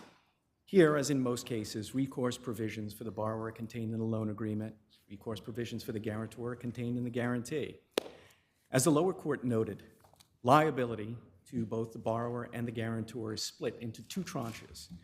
We have liability for The question boils down to the guarantee, right? It says full recourse to the borrower, and everyone's arguing, one side's arguing that's a Scrivener's error. It should have said full recourse to the indemnitor or Mr. Kogo. The other side saying no, that's exactly how it should be. It should say full recourse to the borrower because Mr. Kogo never ever, Congo wanted to be personally liable for the full amount of the loan, only for the losses. So we got these two arguments going on here. So why is the Supreme Court wrong to say there's an ambiguity? Well, there are two things here. We agree with the Supreme Court that there's an ambiguity here. As a matter of fact, we think it goes further than that. We think Well, if that you agree there's an ambiguity, then why are we even here? It's a denial of summary judgment. What I'm saying is we think it goes further than that. That I'd like to quote the language that the Court of Appeals used in Jade. We see a document that's at war with itself. We see explicit So provisions. on the basis of a document that is at war with itself, you think that we can grant summary judgment? The answer is yes, and our guidance for that Well, comes from the but Court your of Appeals. statement flies in the face. But it comes. How can those two things coexist? There's a bedrock principle of law that there shouldn't be interpretations of contracts that would render provisions either meaningless or superfluous. And we have the guidance of the Court of Appeals here in Wallace, which is directly applicable to situations like this. Of course, there's always conflict when you're arguing there's a Scrivener's error, but you're guided through it by both the contract and the extrinsic evidence that's available in order to demonstrate to the court. Look, Judge Reed wrote a pretty long decision on this, and we know that he had a big record and we had a big record on this, and with all the extrinsic evidence that was presented and everything else, he still said you didn't meet your clear and convincing burden of showing us that that there was definitely a Scrivener's error. And we saw, because it was in the record, all the different drafts back and forth, and I could see how these things could happen, but to make that ultimate determination, it's a $40 million difference, right? You want Mr. Congo to pay $40 million that's left after Burson pays $4 million, and you want to pay nothing, just damages. I don't know if there were, I guess maybe you want to pay $4 million, but in any event, it's a very big difference in the amount that you would like if we interpret it your way, and the amount Mr. Tenner would like if we interpret it his way. So we looked at all of that, and I mean, I don't think it's 100% clear. There was some contradiction in this particular guarantee. Let me say two things. Number one, we think the lower court applied the wrong standard. It didn't say that we didn't satisfy the clear and convincing standard. It used another standard based upon a speculation that maybe the parties intended not to have the guarantor guarantee the full recourse. And what would have been the clearest, from their perspective, what's the clearest evidence of that? Well, you have a clear evidence in terms of the guarantee and the several provisions, more than several provisions in the guarantee, which unquestionably make the guarantor liable for whatever it is that the borrower is personally liable for. And then there's absurdity. You're talking about the whereas clauses, right? I'm talking about more than the whereas clauses. There's a specific provision within the guarantee that provides that in the event the borrower is relieved of its obligation as a result of a bankruptcy, so it's relieved of its obligation to pay the debt, the indemnitor, which is defined as both the borrower and the guarantor, shall nevertheless be fully liable. You would have to read that provision entirely out of the guarantee. You would have to read that obligation entirely out of the guarantee in order to justify that this could have been the intention of the parties. And then we go beyond this when we look at the extrinsic evidence. every bit of the But are you saying that, if I accept what you just said as true, that how could we possibly perceive this as being what was intended, right? But how do we know what was intended in light of this very convoluted record? we think it's not convoluted. We think it's crystal clear. And what I would point to, Apparently not, because we're here. well, we're Right? giving it the old college try. All right. The Hail Mary pass. I'm going to give you a minute since Sure, you've run thank out of you. time. What are the things that obviously show the party's intent in a sophisticated commercial transaction? The only signed term sheets signed by the guarantor here clearly show that the guarantor was signing on to be fully, But a term sheet is not a final binding document. We know that. goes even further. There's more, okay? We have the initial draft of the guarantee. That's that not was a sent to final opposing counsel. counsel, that's not a final binding document either. I'm going to let you think about it, and you'll have time on rebuttal. Thank you. All right? All right, and I'm going to add a minute to you as well. Your Honors, it's an honor and a pleasure to be before you this afternoon. Thank you for your time, and it may please the court. Wait till you hear our questions. May it please the court. Justice Reed's careful Who do opinion. you represent? I'm sorry. I represent the defendants, Burson Properties and Scott Conjal, the defendant respondents. Justice Reed's carefully worded opinion, Justice Reed obviously gave very careful thought to this case. Why do you think you're entitled to summary judgment here? And what I wanted to say, Get right to it. Why do you think this, that this what I is wanted not to a say- Scrivener's error? What I wanted to say, Judge, is the only thing, in the very least, my clients, in the least, this court should not disturb that in the least my client would get a trial on what was intended. But respectfully, the one thing that I am here to try to convince you under the standard in Wallace is that the one error Justice Reed made was that the level of absurdity in a document that has to be met under Wallace was not met here, so that the plain text that the multi-billion-dollar bank put in its own document that it drafted, their own lawyer, by their own version, committed a Scrivener's error, blatant malpractice. By their version, the lawyer for the billion-dollar bank used plain text that distinguished that, as opposed to the bad boy clause in the beginning of the indemnity, my client, Flesh and Blood, has 17 prongs where he's personally liable. When you get to the next page, the billion-dollar bank, we made a mistake. We meant that he would be liable for everything. Right. We meant that it wouldn't just be bad boy. That's the one mistake that the judge, with all respect to him, he wrote a careful decision. But on that one, he did You're not. saying basically, how can my client, the guarantor here, agree to 17 losses, 17 categories of losses, and then on the flip side, all of a sudden guarantee the entire loan? The 17 Why are would we all- do that? The 17 are all bad boy. They're very specific, fraud. And then when you get to the next page, it's the more lenient. So now the only argument that you could make to try to reach the absurdity, now why does Wallace say it has to be absurd?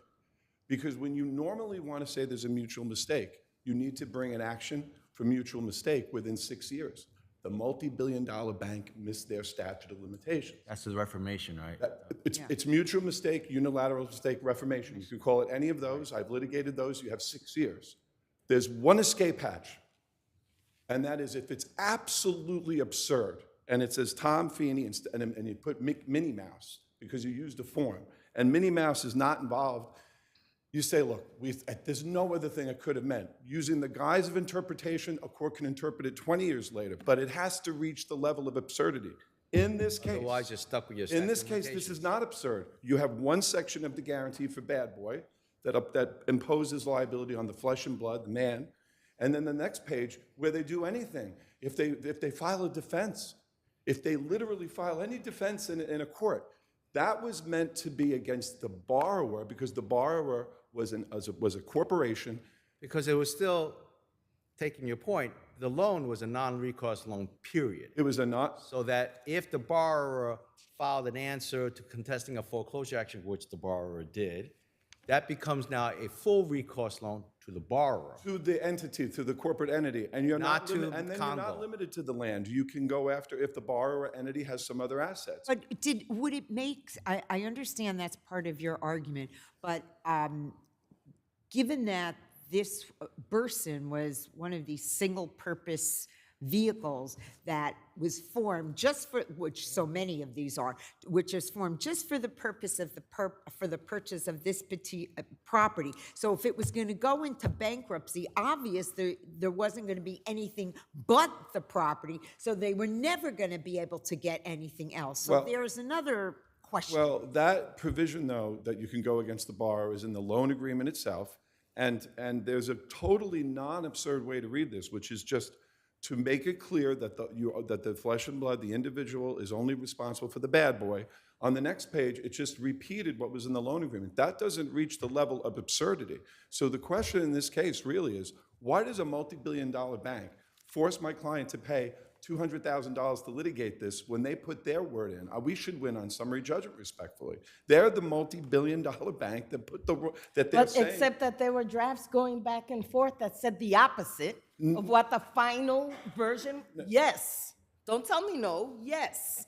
Okay? So to me, that equals a serious issue of fact. No, because as Your Honor said, this agreement is signed and it says that it has an integration clause. So if we use that theory, then every case would have to have a trial. What a contract means when you have term sheets that go back and forth. There was not one term sheet that had this breadth. Even the amended term sheet did not say that the individual will be liable if the borrower put into defense. The term sheet doesn't. Well, even that have- kept on developing over time. I understand, Your Honor, and Okay? So it started out that way, but as time and negotiations proceeded, that the bank started having a different tune and wasn't so sure that they wanted to lay out all of these loans and then have no recoup if there was a default. I understand, but Your Honor, the only thing I ask of you is just to consider that before you write this decision is, does it meet the absurdity test, and do we want multi-billion-dollar banks to get a second chance when they are fancy lawyers, a fleet of lawyers, they have big fancy law firms, that they can't get it right? You know what? New York follows plain text, and this is not the elderly person who was tricked and maybe you want to give him another chance. This is the poster child of holding up plain text, Your Honor. I respectfully submit. Thank you.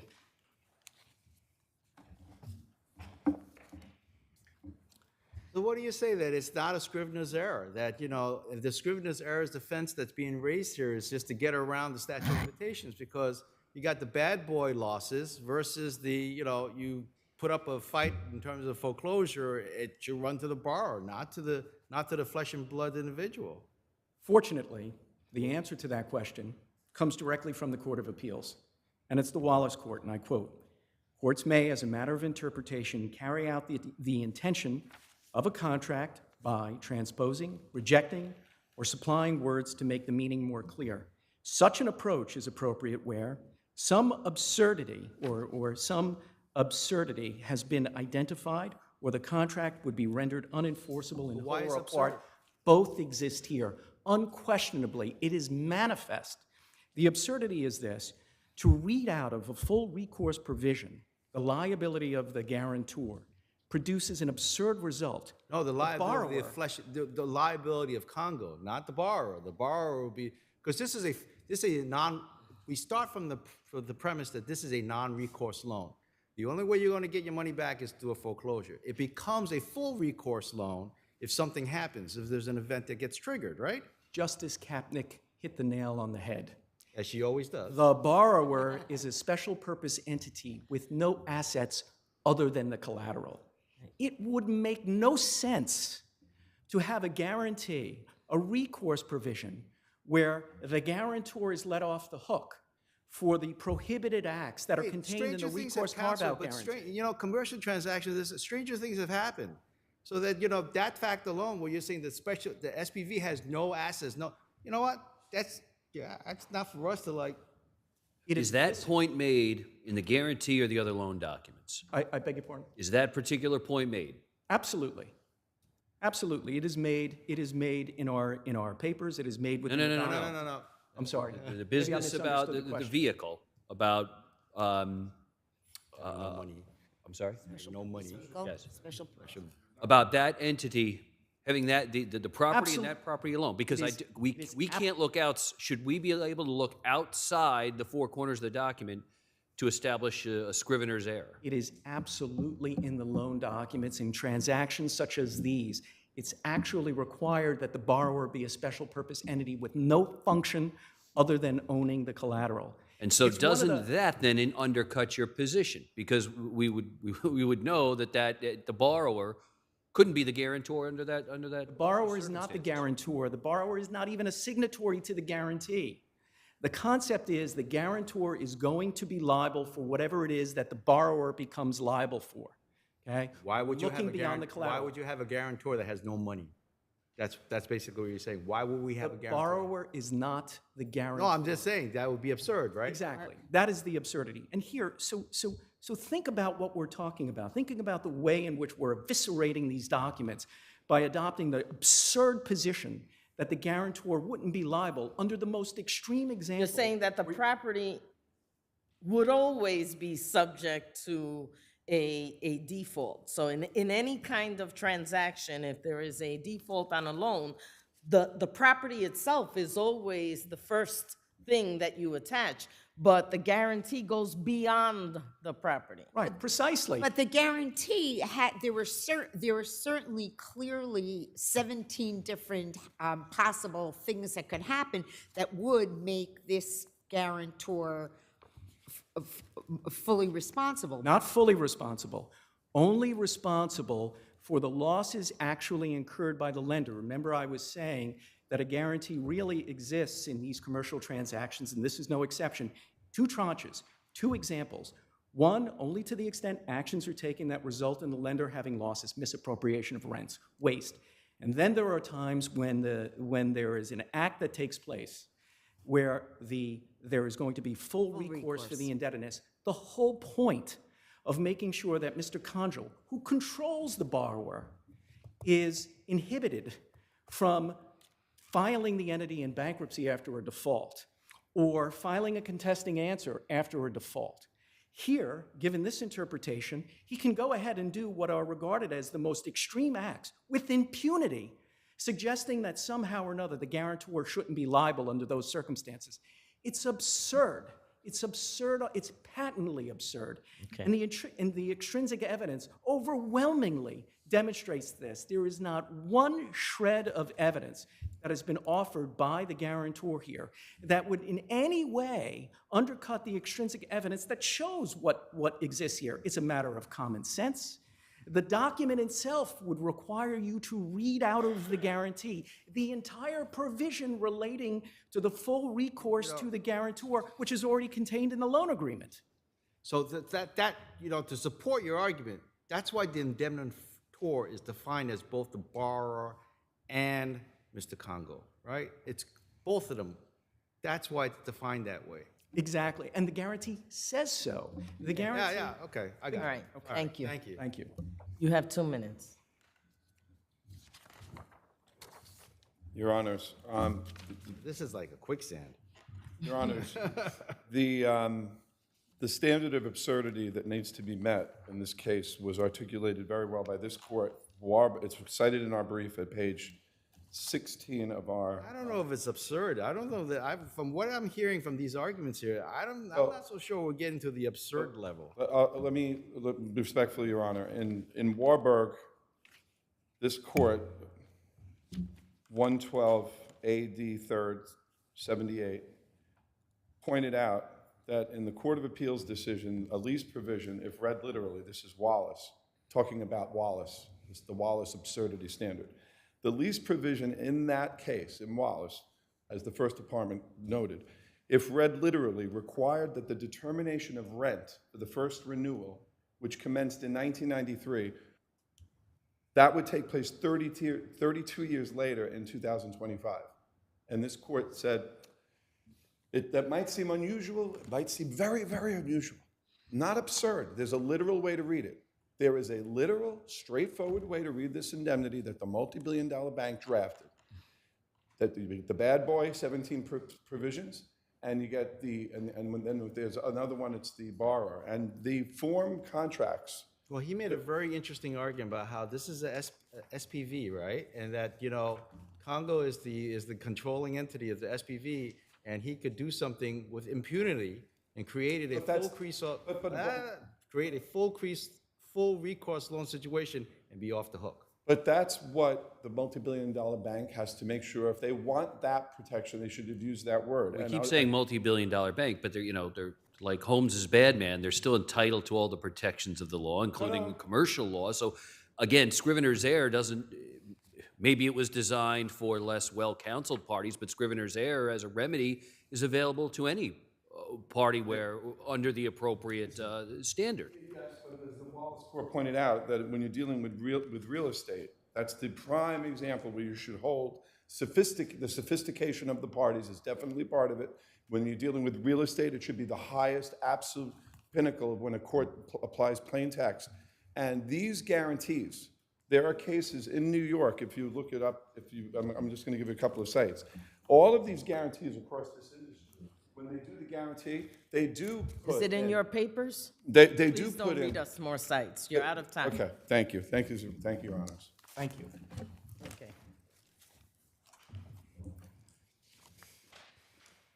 People versus Tyrone Bowman.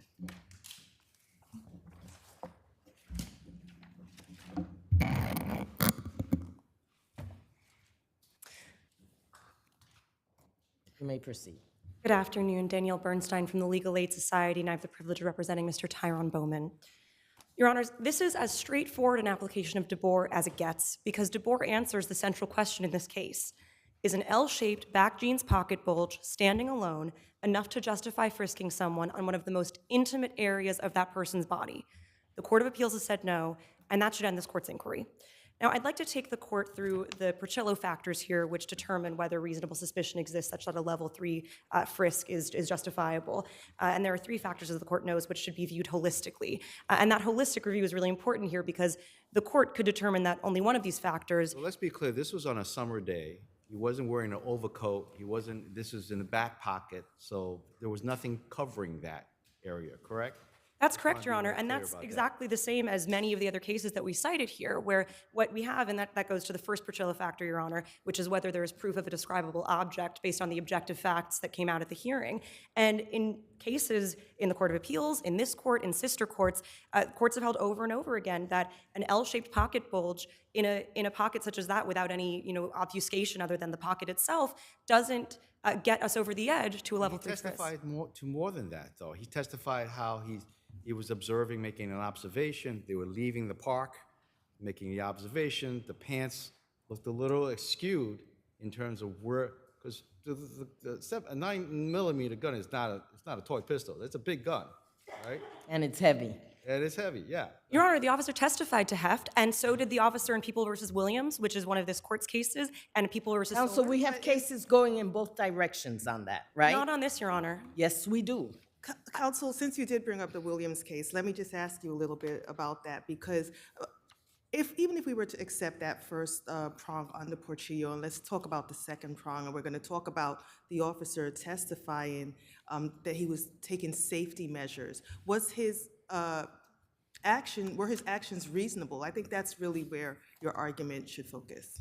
Thank you, Your Honor, and I agree. I think that's the most salient factor here. First of all, I want to emphasize, just to clarify the record here, the officer testified at the hearing that he wasn't afraid for anybody's safety, including his own, including other people in the park, until after he had conducted this frisk. So I want to emphasize that there's really nothing that came out at the hearing that suggested the officer had any subjective fear in terms of the actions that Mr. Bowman was taking. But this is obviously based on objective facts, and factor 2 is a balancing test between the government interest in protecting public safety, which is, of course... So are you saying that based on his observations, would this police officer have been entitled to approach this defendant and frisk him and pat him down to ensure that that L-shaped weighted object in his back pocket was not a gun? Would he have been entitled, based on the observation that he testified to conduct a frisk? Well, that's what he did, Your Honor, and we're saying that he was not entitled to do that, and so does the case law. The issue here is in the context of the reasonable fear of imminent harm, is it justified to invade someone's constitutional privacy rights by touching their person? And in this case, not just touching them, but doing one of the most intrusive measures possible, touching someone on the seat of their pants, one of the most intimate areas of the human body. And that balancing test skews against what happened here because there was no testimony as to reasonable fear for the people in the vicinity, and the intrusion is particularly egregious. So the context of this stop was a filled-up park in Harlem. Yes. Following a funeral where there were many, many people in the park. The officers testified that several people had already been arrested for gun possession in the park, right? And that the crowd had been told to disperse. That's correct, Your Honor. The crowd had been told to disperse. This was a somber event, a funeral service in a park on a summer And we evening. know that sometimes these somber events turn into shootouts, right? We know that. Your Honor, there's nothing in the hearing testimony here to suggest that that was a risk in this situation. And I want to emphasize, too, that the officer testified at the hearing that there was nothing suspicious about Mr. Bowman's movements, that there was no describable conduct by him that yielded any fear as to Mr. Bowman's potential behavior. And that's really important to this balancing test. Of course, there is an interest in public safety. The position here isn't that there's nothing the officer could have done. The officer could have taken all the steps short of reaching out and touching the seat of Mr. Bowman's pants pocket without... Such as what? Yeah. Such as the lower court indicated, gathering other officers and approaching Mr. Bowman, identifying themselves as officers, and asking pointed questions, which has happened in many other cases. So you think that based on this L-shaped weighted object in his pants pocket, the only thing that the police could do is stop and inquire? Your Honor, not only do I think that, this court has said that, and the Court of Appeals has said that. So we would rather a group of officers, presumably all armed, assemble around this person and question him when the officer perceives what is the shape of a handgun in the person's back pocket. We would rather them do that as opposed to approach and grab the object. Not only is that what the law requires, the lower court even said that the lower court would have preferred that the officer had done that. So we can see that on factor I two. don't think the officer would prefer that, and I don't know that the defendant would ultimately prefer that. Your Honor, there is a structure and an order to how these situations should be handled. And of course, an officer and the public have an interest in ensuring that there aren't weapons in the vicinity, that someone who might appear to have a weapon should be apprehended, and to ensure that nothing happens to anybody, of course. The question is, what is the best way to do that balances that interest against the individual's constitutional privacy rights, not to be essentially unconsensually touched from behind without expectation of that. And in this instance, and in all the analogous cases based on the same objective facts, that's what this court, sister courts, and the Court of Appeals has held. Thank you.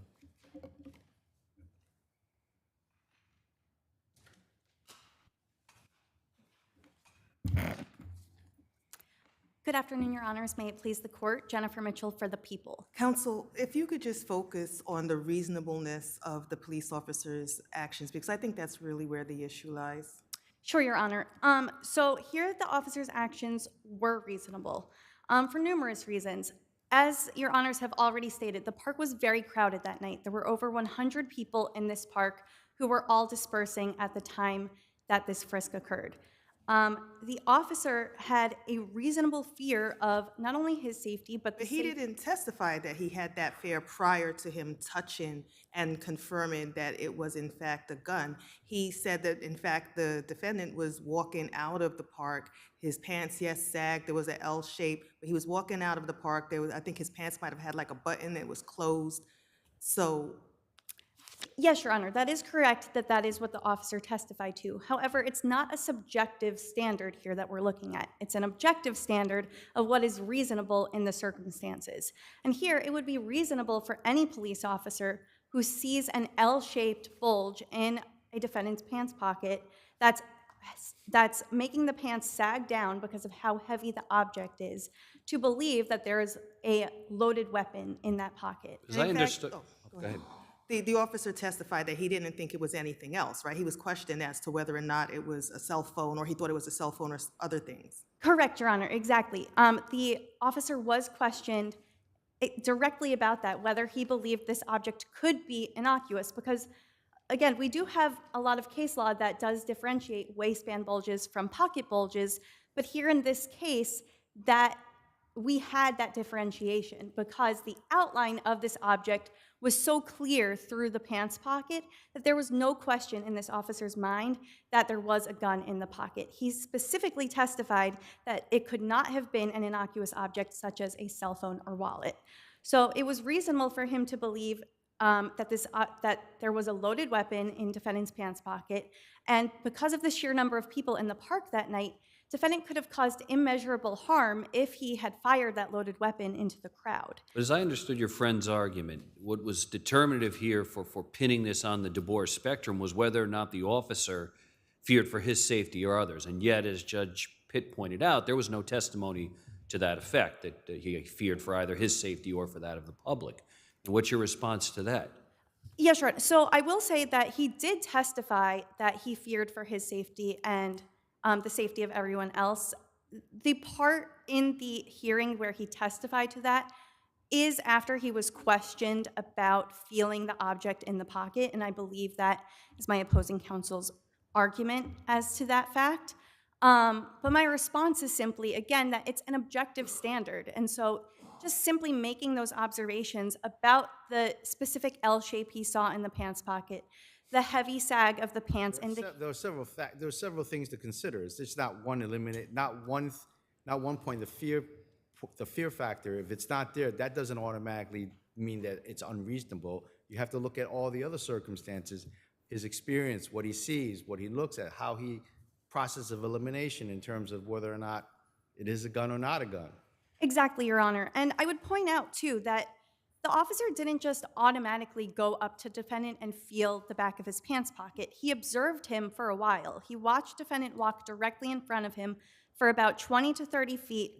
He testified that it was about 30 seconds to 1 minute that he watched him before actually approaching and feeling the back of the pants pocket. So he patiently waited to ensure that his beliefs and observations were correct before taking any further action. And so for that reason, it was reasonable in this case for the officer to feel the back of defendant's pants pocket, confirm his suspicions that there was a gun, and then take him to the ground and arrest him for possession. If there are no further questions, we ask that you affirm. Thank you. Your Honor, my adversary made several points about the difference between objective and subjective facts here, and I want to emphasize that the objective facts here are the officer's observations of what were in the pocket, but his subjective inference that it must be a gun is not an objective fact. And in fact, at the hearing, the officer testified, and I'm reading from page 43 of the transcript on cross, "Did you know if it was imitation firearm? I have no clue. A toy? Could have been a water gun, as far as I know." So even that subjective inference that it was definitely a Water gun. guns are usually not that heavy. And he specifically testified about the pocket being weighted down. As did the officer in Williams, You can't ignore that there was a 9mm gun found in his pocket. Well, Your Honor, right? actually, the And cases require that the court ignore that. Between that and the officer's testimony concerning the obvious weight of the pocket is things that the court was totally entitled to consider, no? Your Honor, the issue of whether the frisk is justifiable starts at the inception of the frisk. The prosecution cannot reverse engineer that because a gun was found on Mr. Bowman, I'm not saying, that's not what I was saying. Okay, I misunderstood. To be clear. I apologize. But regardless, guns were found in Williams and Solar and all those other cases. Is the distinguishing feature the setting, though, that this was a crowded park in the evening as opposed to in the other cases that you're relying on? And I certainly don't blame you for citing them, but were those more one-on-one encounters as opposed to this happened in the evening in a crowded park?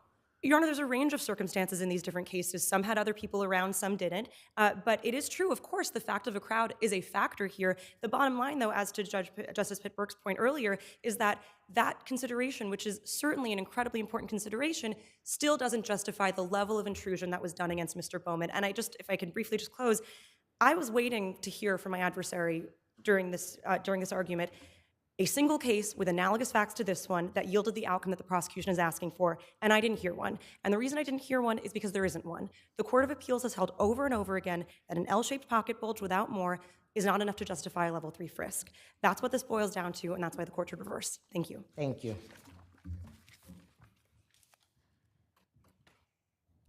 Carrick's Real Property versus Sarah McShay.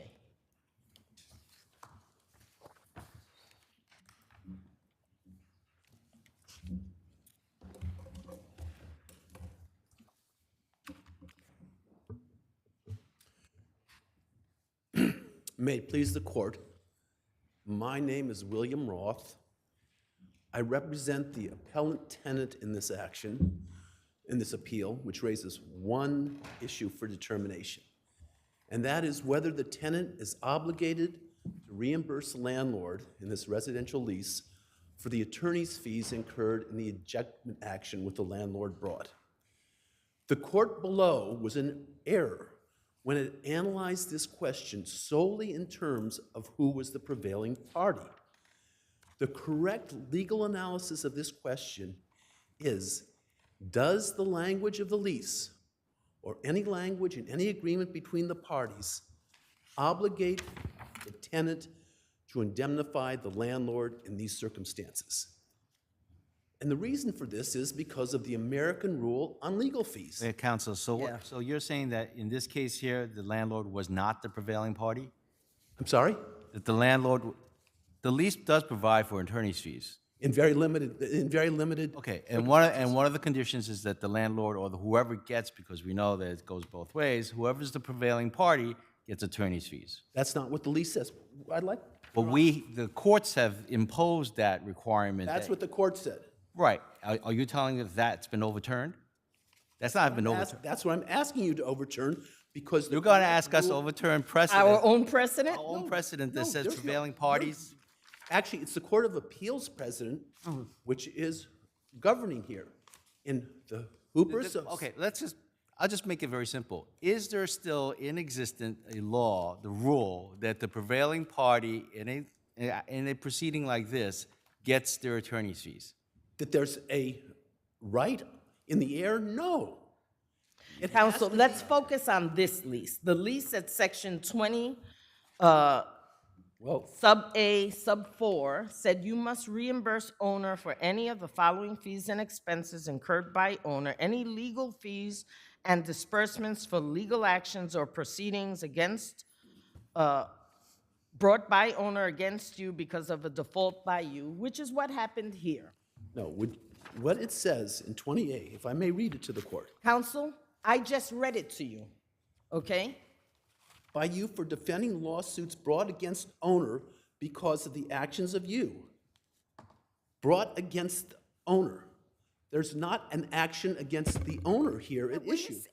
This is an action by the owner against the tenant. Yeah, but if you go further up in that sentence, it does say legal fees for legal actions or proceedings brought by the owner against you. So it's not just against the owner, but by the owner against you. And that's what happened here, isn't it? That this owner brought a cause of action against your clients. No, that 20A is for legal fees. Your clients were the tenants. Counsel, please. Your clients were the tenants of this apartment, right? Correct. And at a certain point, they stopped paying rent.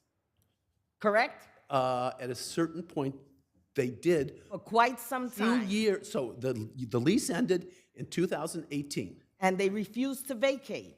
And they did not vacate, correct. And they continued to stay without paying use and occupancy. Well, for some time, but now the use and occupancy is paid.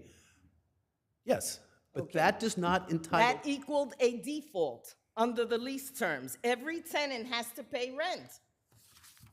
So if you don't pay the rent, that is a default. The most classic form of default in a lease is you didn't pay the rent. And that's what happened here. Your Honor, may I just read into Am I correct that that's what happened here? That's what happened here, but that's not what this phrase in the lease in 20A provides. It says, any legal fees or disbursements for legal actions or proceedings brought by owner against you because of a default by you for defending lawsuits brought against owner.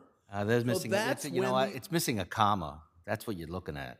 Because if you read that sentence, it's like a runoff. No, that deals with situations in which the landlord is sued by third parties and it asks the tenant to defend because it's the fault of the defendant and the tenant doesn't defend.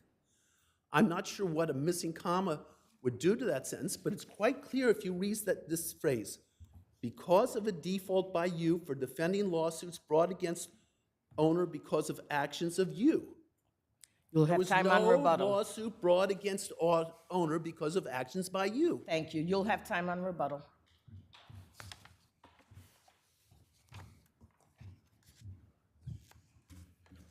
You may proceed. Good afternoon, Your Honors. May it please the court, my name is Stephen M. Harnick. This is my associate, Katrine Bondi DeAntoni. Did I miss something here? Have I missed something in this case? No, Your Honor, no. The default is clearly, Section 17 speaks of default, and Section 20 says what the consequences of a default are. And Justice Love said that they had lost at every single juncture of the case, and we are entitled to U&O and to legal fees. And at the time that the decision came down, the U&O had not been paid. And in fact, I think it was just today that I got word from my client that they made a further payment on the U&O arrears. We're just dealing with the attorney's fees. Right. But I'm just saying that for my esteemed counsel here to say that the U&O has been paid, we're talking about something that's outside the record. I guess the 2 points here are that at the oral argument before Justice Love on the order to show cause, Mr. Roth said, Your Honor, we have no defense. And then in the reply papers, he repeats that and says that we never raised as a defense that we were entitled to remain in this apartment. So the case law is so clear that when you have a lease and then it expires and you stay in the apartment month to month, that you're under the same provisions as the governing document is the lease that was in effect at the time that it came to an end. So we really didn't concentrate so much on that because the case law was so clearly in our favor in the brief. What the unfortunate aspect of this case was the SEPFA, the COVID-19 Emergency Eviction Protection Act, which allowed the defendants, the tenants, to remain in this apartment for so long. And the only reason that they were able to stay in the apartment for that long was because they had filed this hardship declaration, which the Supreme Court of the United States, during the pendency of this case, threw out, saying that you couldn't have a self-certified document like that for the very reasons that came to light in our case. What I think I'd like to address, I think I only have 5 minutes. I have 2 minutes left? Okay, I had prepared 15 minutes. Okay, so with 2 minutes to go, I just want to point out Mr. Roth said— This is a pretty straightforward case. It seems to me it is, yes. But what's not in our brief, but is in the record, is what was going on in the companion case. And there, that was the case that we brought for the mandatory injunction that we be allowed to show the apartment, because all along, our client is trying to get her broker into the apartment so that she can show it, and then you have this egregious situation where the tenant says, I'll buy it, and at the same time says, I can't afford to live here. So anyway, is my time up or no? I still have time. You still have a minute. Okay, so what I would like to— a red light will come on when you're done, okay? So, what I'd like the court maybe to address, and this is summarized in the record by the tenants by the tenant's affidavit, is what was before Justice Adams in the companion case, and that was the case where we brought, out of frustration, before we brought the ejectment action, we brought the action to permit our client to show the apartment, and also to and for the legal fee and for the U&O that was at that time outstanding. And our point there is that their defenses on that case were also as completely frivolous as they were in the subsequent case. So you had just one frivolous motion after another leading up to this appeal, which we also are contending is frivolous in its entirety. Thank you very much. You have 1 minute. Yes. There's a principle of New York law that every word in a contract should be interpreted so as to give it meaning. So if you could just permit me to read the article that you're describing, or all of us are describing, and pay attention to the phrase, "for defending lawsuits brought against owner." But counsel, we read that. How about the other section, 18C III, which says that the owner, because of your default, the following are rights and obligations of you and owner, and you must pay the owner as damages, owner's expenses for attorney's fees. How do you address that? 18I is all premised upon the first line. If the lease is ended by owner because of your default. Here, the lease was ended in 2018 when it expired upon its own terms.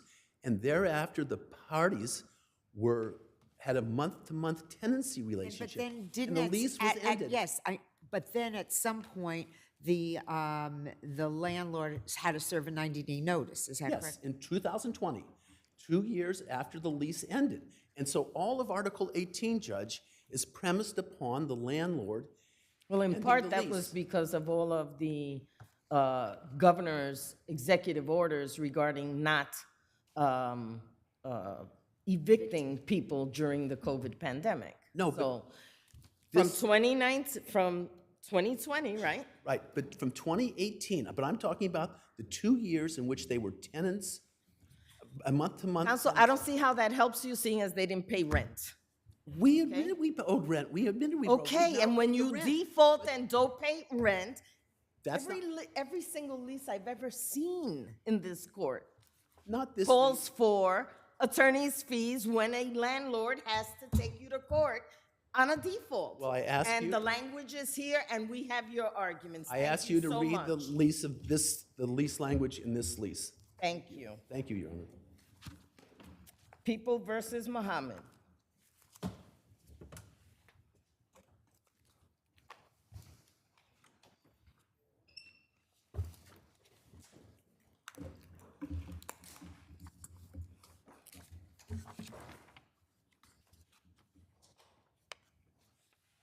You may proceed. Good afternoon, Leanna Duncan on behalf of Zachariah Muhammad. May it please the court. Your Honors, the SOAR court incorrectly assessed Mr. Muhammad 35 points on the RAI under factors 2 and 4 based solely on the complainant's testimony.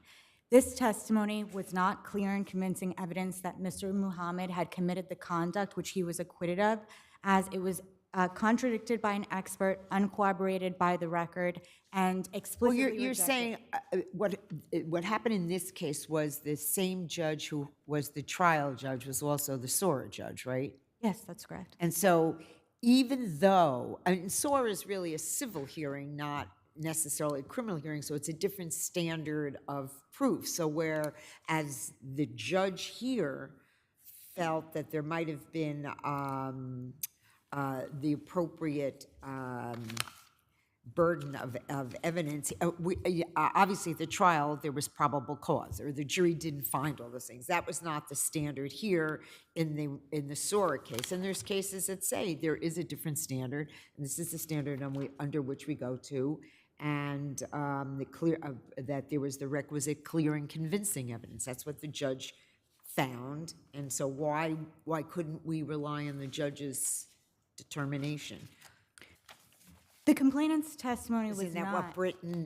what Britain holds? People versus Britain. The holding of Britain is solely that the SOAR court can consider evidence that was entered into the trial court, or rather any statement by the complainant. However, Mr. Muhammad's argument is that this testimony was not clear and convincing evidence because it was explicitly rejected by the jury, and it was But it was rejected by the jury on a beyond a reasonable doubt standard, which is a very high standard. It is, but and clear and convincing is 51%. Clear and convincing So what you need for a conviction has to be closer to that 90% range. 51%, you can get there quite easily. Certainly. I mean, the legislature did require clear and convincing evidence to protect registrants that they are not going to be assessed levels that is not reflective of their risk to the community. Here, the jury's verdict can only be read that they found that Mr. Muhammad committed one act of sexual contact with the complainant. That's what they convicted him of, right? Correct. And it seems to me that the expert testimony about the hymen being intact was probably what the jury hung their hat on to say, well, because most people think if you have sex, the hymen goes, right? There's no way to have a hymen if you have had penetration. There is medical evidence to the contrary of that, but perhaps that wasn't before the jury.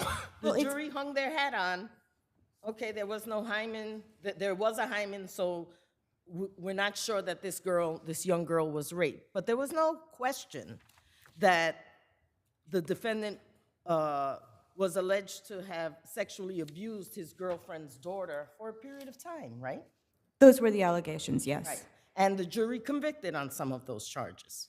Well, the jury convicted on one charge regarding that had a sexual element, and that charge can only be read that he had one contact with the complainant on April 2014. The other charge that the jury convicted on was endangerment the welfare of the child. The prosecution had offered lots of evidence which would suffice for that conviction: domestic abuse allegations between Mr. Muhammad and the complainant's mother, and allegations that had occurred between the complainant and Mr. Muhammad himself. So it's not logical to think that the endangering the welfare of the child charge was premised on the sexual allegations when the jury acquitted Mr. Muhammad of all allegations of penetrative and oral sex.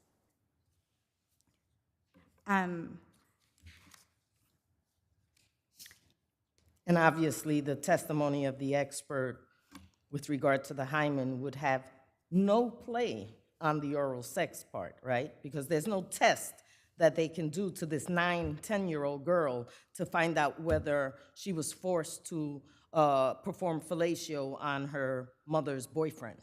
There would not be any injury that was visible from the oral sex, but again, there was no other corroborating evidence, and the jury did hear everything that was put forward.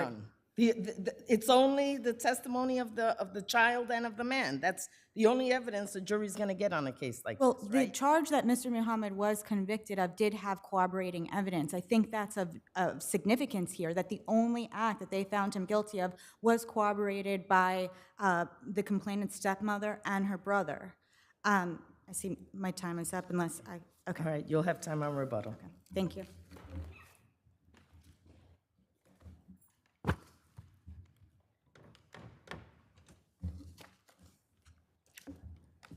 You may proceed. Your Honors, and may it please the Court, Anna Notchik for the people. Counsel, I'm wondering if in making the determination, did the SORA court, where he found that the victim was credible, and that was part of his decision, and therefore he assessed the points, did the SORA court in doing so substitute his judgment for the jury's determination on charges that he was acquitted of? And how does People v. Britain play into that? Well, Your Honor, People v. Britain specifically acknowledges that a defendant can be assessed points for acquitted conduct. Here, the judge below did substitute his judgment. However, the judge viewed the trial, was able to assess the victim's testimony on his own, found that the victim was wholly credible as to the instances of both sexual intercourse and oral sexual conduct, either of which would warrant the additional point assessment under Factor 2 and Factor 4. The victim testified clearly and consistently about 15 months' worth of abuse at the hands of defendant, where he subjected her to both rape and oral sexual conduct. Is that permissible that the judge, the SORA court here, he tried the case, he was there, but is that something that's permissible, that we should permit that a judge at the trial level who had a jury and now at the SORA proceeding makes his own, puts his own, I guess, findings at play when there was no sort of opportunity to challenge his thinking about that? I mean, People v. Brighton allows the SORA judge to assess points for conduct that has been acquitted. Here, he was able to view the witness, he was able to assess her credibility on his own, and assess her points accordingly. And therefore, the defendant was correctly scored with 95 points on the RAI, I can address the downward departure if your honors would like. If not, So you're saying it doesn't matter. If the charge is acquitted, that doesn't mean that's outside of the realm of consideration by the SOAR court. absolutely, and the Court of Appeals has held However that. you want to arrive at it, the SOAR court, it's an abuse of discretion type of analysis at that point. Correct, and it's a clear and convincing evidence standard rather than the beyond a reasonable doubt standard at trial. If there are no further So questions. that if there were a civil action against this defendant, he would be subjected to the same clear and convincing standard that the SORA court used here, and not the reasonable doubt standard that is applied in criminal cases. Of course, Your Honor. If there are no further questions, we ask that you affirm. Thank you. Thank you. You have a minute on rebuttal. Thank you. And just before you begin, counsel, I just want to, because in that Britton case, Justice Rivera wrote a very long dissent, which kind of details the position that you're taking now, that if in fact someone was acquitted on charges, they shouldn't be then assessed points under that. However, that's not the majority opinion, that's not the law of this state. The holding of Britton is that in fact what the judge below did was acceptable. So why should we deviate from that? Your Honor, Britton solely said that the court can consider evidence of the defendant's acquitted conduct. Mr. Muhammad is not challenging that. Mr. Muhammad's argument is that the evidence that was provided did not reach the clear and convincing standard. The prosecution cited absolutely no cases in their brief that speak to this exact fact pattern where there was a trial, there was an expert that completely contradicted the complainant, and the prosecution witness at trial did not contest that a normal examination could have meant that there was no penetration or no sexual abuse at all. Judge Rivera's dissent in Wilson was very on par with the facts of this case, except this case is distinguished because there was even more evidence, or there was even less evidence to meet the clear and convincing standard because there was an expert. The facts in Britain were almost identical to this case, except the expert of the defense and the expert of the prosecution, which again did not deny that the results from the complaining witness could have very well meant that no sexual abuse had occurred. If I could just briefly turn to the downward departure. Very quickly. In the alternative, I would ask this court to consider Mr. Muhammad's 7 years that he was incarcerated and all of his pursuits, his employment pursuits and his educational pursuits. All of his evaluations speak to the type of person he was, highly motivated and working to better himself as much as he could in the time that he was sentenced to this crime. Thank you. Okay. Justice Oing is recused from the next case. If there should be a tie, the rules of the court will go into play and we will vouch in a fifth judge. Thank you, Your Honors. You may proceed. Meryl Biscone, I represent the defendants in this matter. And as Judge Manzanet indicated in calendar call, all three of these cases, the issues are identical. It's our position that reversal is warranted on several grounds. First, the court's dismissal of the negligence claim while sustaining the negligent employment claims just cannot be reconciled. It's our position, it's undisputed that to maintain a claim for negligent employment, you first have to establish all the elements of general negligence.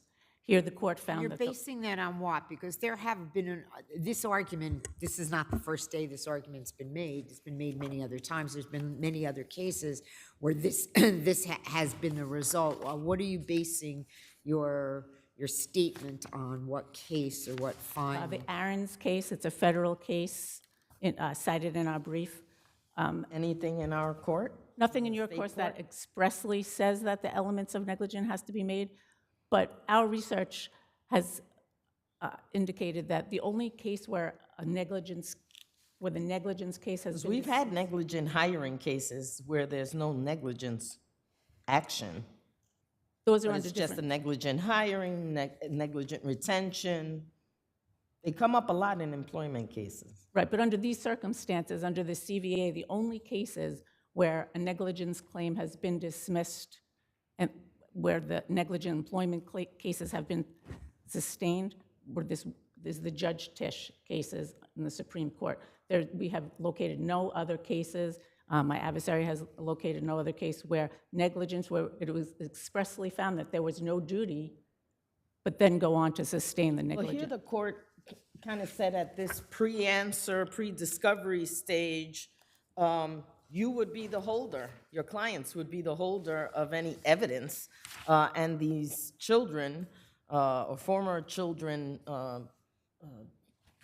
who were impacted would have not had access to any of the documentation, assuming it even still exists, right? So why should at this pre-answer stage, should we not uphold the court's There still has to be specific allegations made in the complaint of duty. If there is no duty, we can't get past that there is no negligence and no negligent. Well, you're not saying that the church doesn't have a duty to not hire people who have a history of Right, of course not. sexual abuse against children, so there is a duty, right? Right, but we're saying in this case, the plaintiff has not shown how that duty inures to them. But again, this is a pre-answer stage, so doesn't the CVA, wasn't the whole purpose of this act, the enactment of this act, in order to provide a window to these litigants to attempt to have their cases heard? Yes,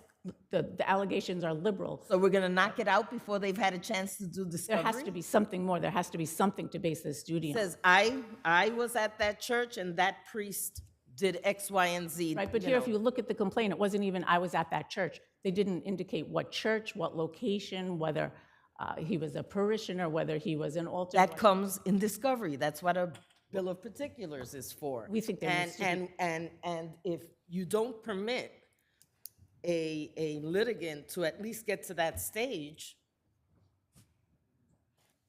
isn't that the whole purpose of the CVA? We submit that there has to be more. There has to be some kind of allegation in the complaint that brings us to that next level.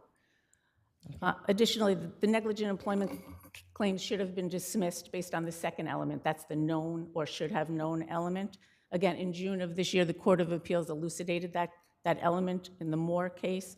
And here they say, in order to prove that claim, the various facts and circumstances alleged in the complaint must permit such an inference. Now, how would a plaintiff, in this particular plaintiff's position, be able to make any allegations pre-answer regarding your client's knowledge or notice of the propensities of one of its employees or agents? There has to be something in the complaint that gives us some facts to base that on, some type of facts. Here, there are absolutely no facts, again, where this happened. You keep on ignoring that there's been no discovery. Right. And these were children. They would not have. And it happened, of course, a very long time ago, which is kind of the whole concept of this statute that allowed these cases to come back many years later. And so the type of detail you might expect if you tripped and fell last week, as opposed to if you were sexually abused 45 years ago, obviously it's a problem. So, I mean, the courts are allowing, and it seems to make sense to us. Otherwise, what's the whole purpose of this statute if not to give them a little opportunity, do a little discovery to figure this out? It's our position that they need more than that just to get to the discovery stage. I see my light is up.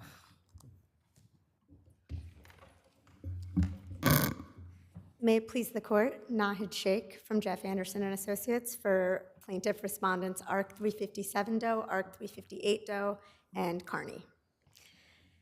The trial court's decision should be affirmed here. The plaintiffs have alleged all necessary elements for negligent retention and training and supervision, and allegations sufficient to invoke the revival provisions of the CVA, which counsel had not gotten to that part of the argument yet, so I will forego that. So do you concede, though, that you, in your complaint, had to have allegations that would indicate that the revival provision of the CVA was applicable? No. What we had to allege from the plain language of the Child Victims Act, we just had to allege that there was conduct which would constitute a violation of Article 130 and that the plaintiff was a minor. And we've alleged both of those things in our complaint, as well as the fact that the causes of action were revived pursuant to CPLR 214G. Pertaining to counsel's argument about negligent employment claims and general negligence claims, those are different claims, and they're based on different duties. The general negligence claim is based on a duty to the plaintiff, based on the custody of the plaintiff, and an in loco parentis relationship with the plaintiff. Here, the negligence employment claims are based on a duty to supervise the bad actors here, which were Father English and Father Conroy, a duty to train those bad actors, and a duty to remove them. And that duty of care in supervising the employee extends to any person that has been injured by that employee's conduct. So here, we have alleged the existence of an employment relationship, which has not been contested by the appellant. And your adversary seemed to make some reference to the fact that you didn't say where these, the exact dates, their exact places. What about that? So several cases have held that what we have pleaded here is enough. The GT case, which was decided by this court, has rejected the same arguments that the Jesuits have made here, which holds that at this pre-answer stage of the litigation, all of those facts are in the defendant's sole possession. We have alleged sufficient allegations and the elements of all of the causes of action that we have brought.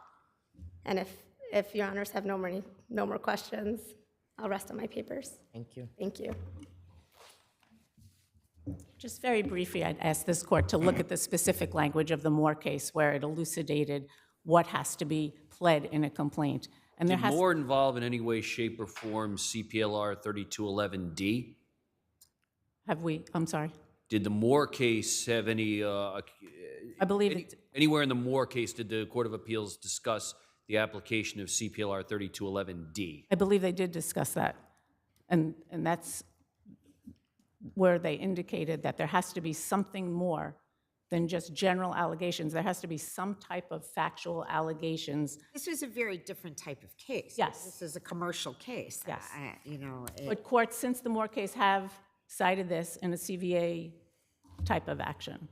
So, and any appellate division cases that have dismissed cases because they found that at this stage there was not enough alleged? not in the appellate division level yet. Okay. Thank you. Thank you. Thank you.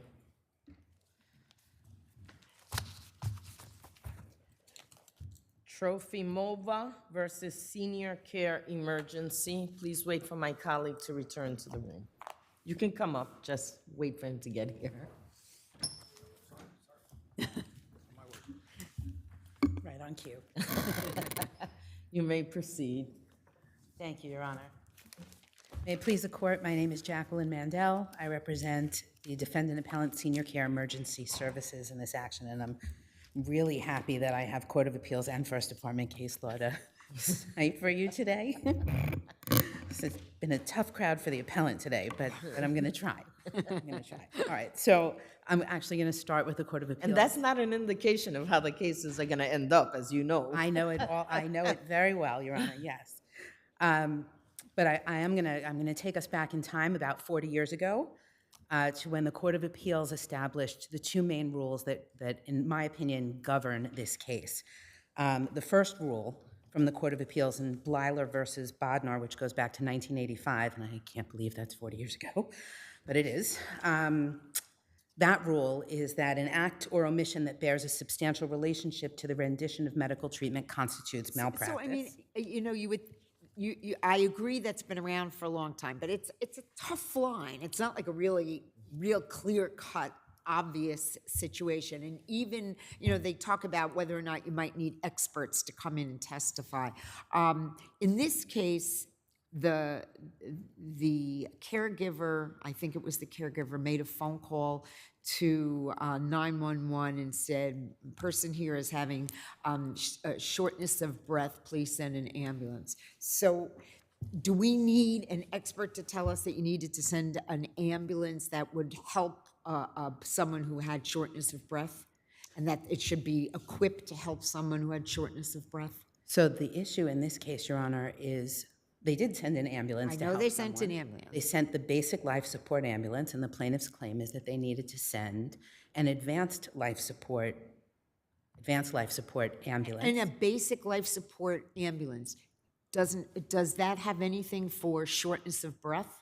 So I'm not going to pretend to know what the different ambulances are equipped with, that the plaintiff is claiming that there wasn't the equipment and the personnel.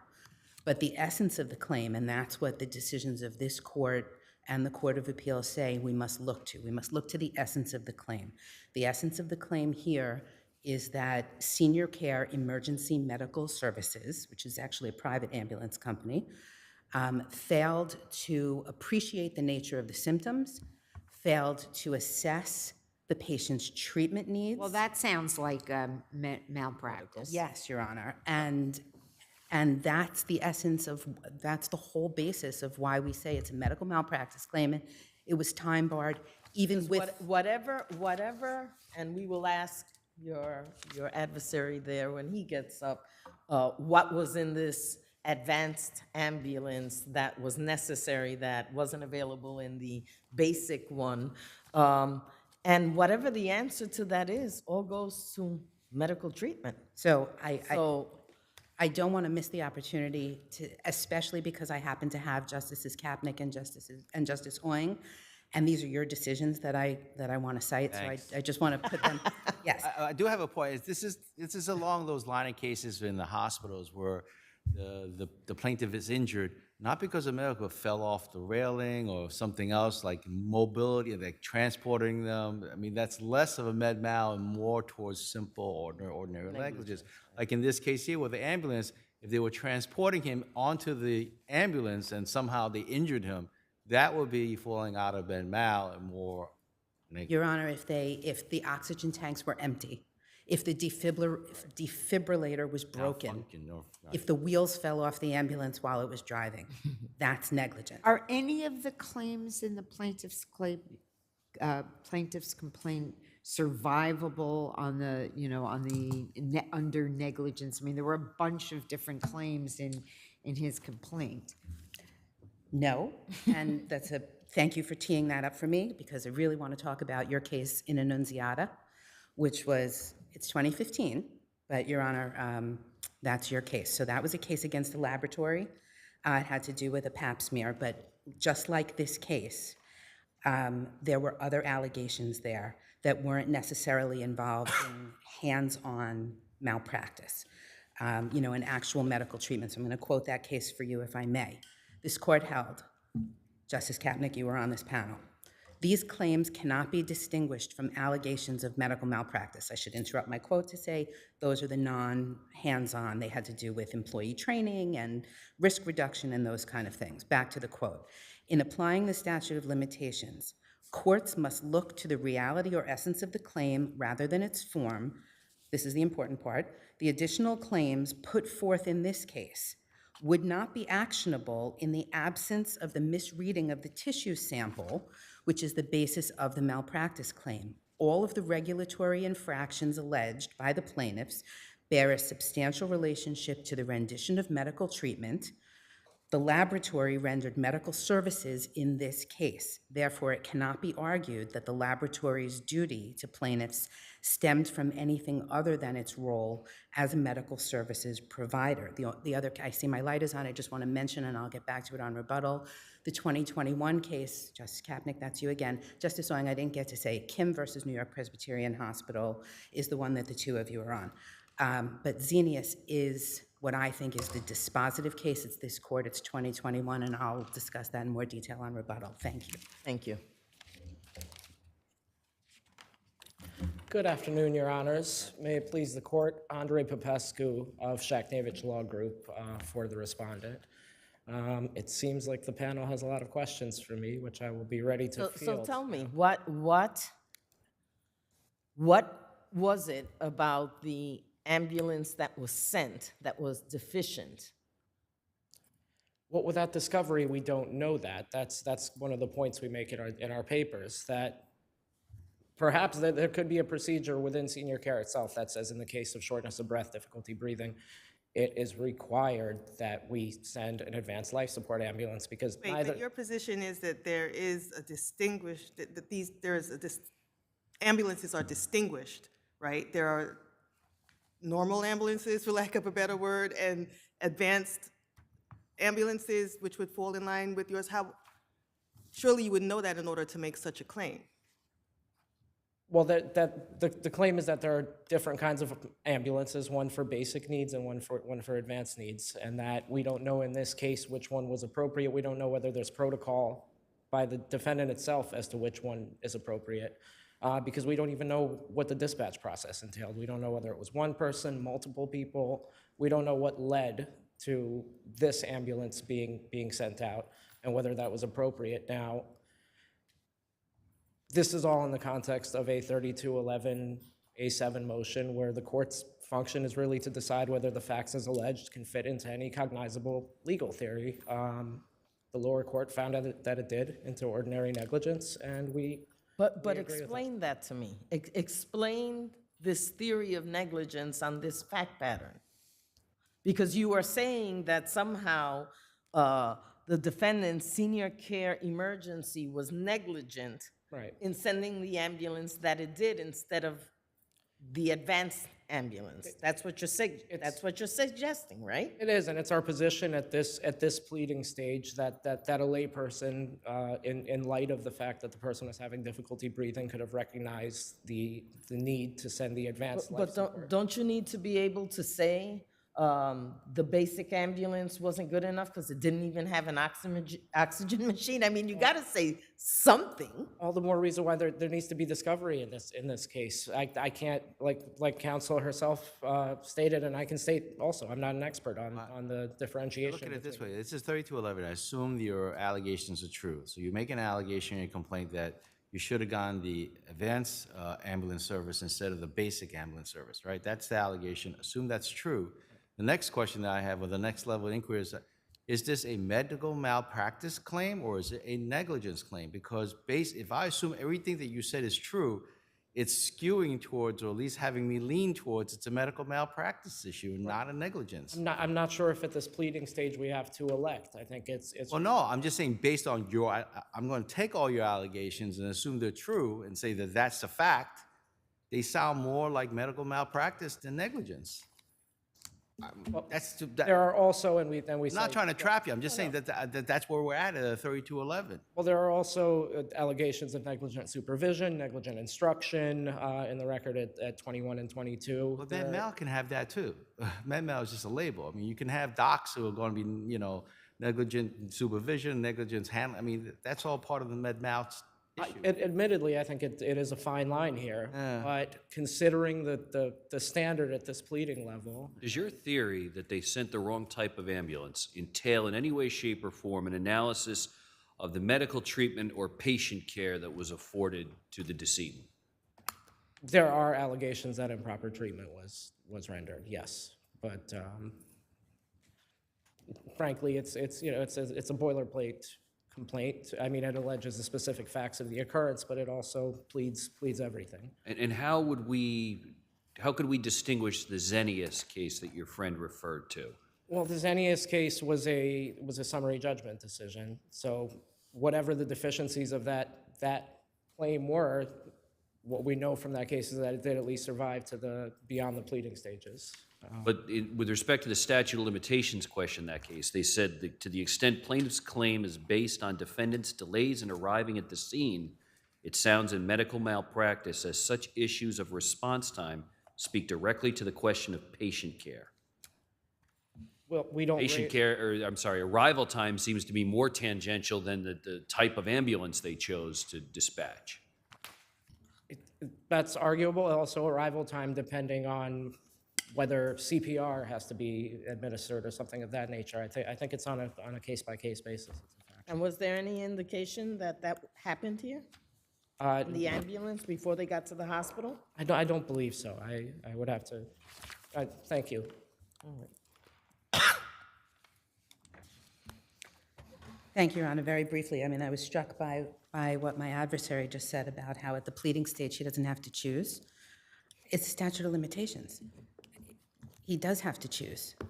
This case, I don't think that the plaintiff is arguing that if the court agrees that these allegations, which include at pages 21 and 22 of the record, claims that there was a departure from good and accepted medical practice, which is the ultimate medical malpractice element, I don't think that my adversary is saying that if you agree that it's medical malpractice, the claim isn't time barred. Even with the COVID toll, it's late by 6 months.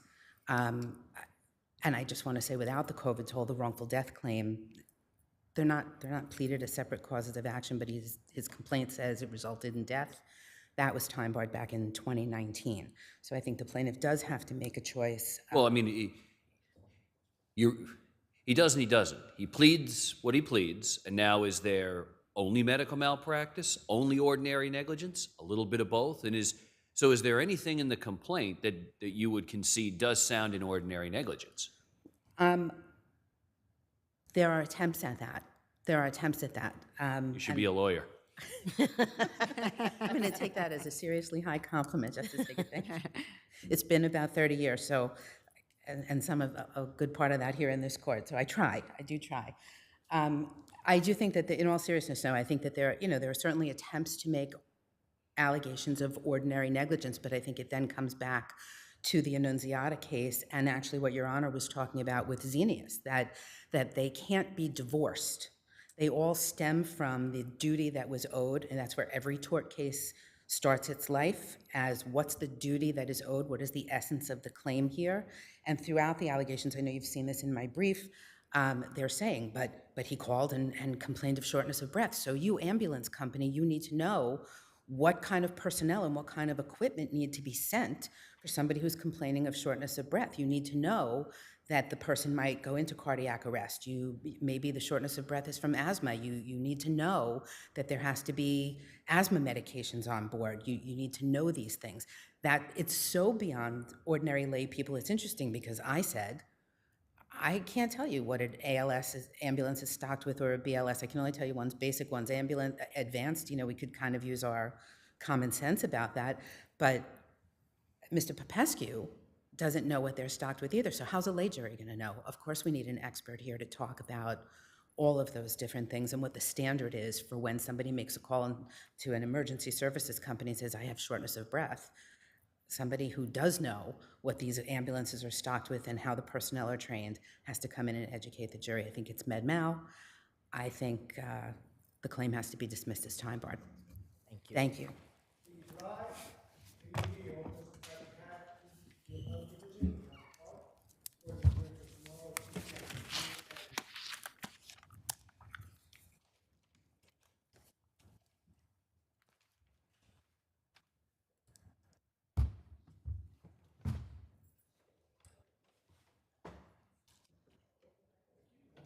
Thank you.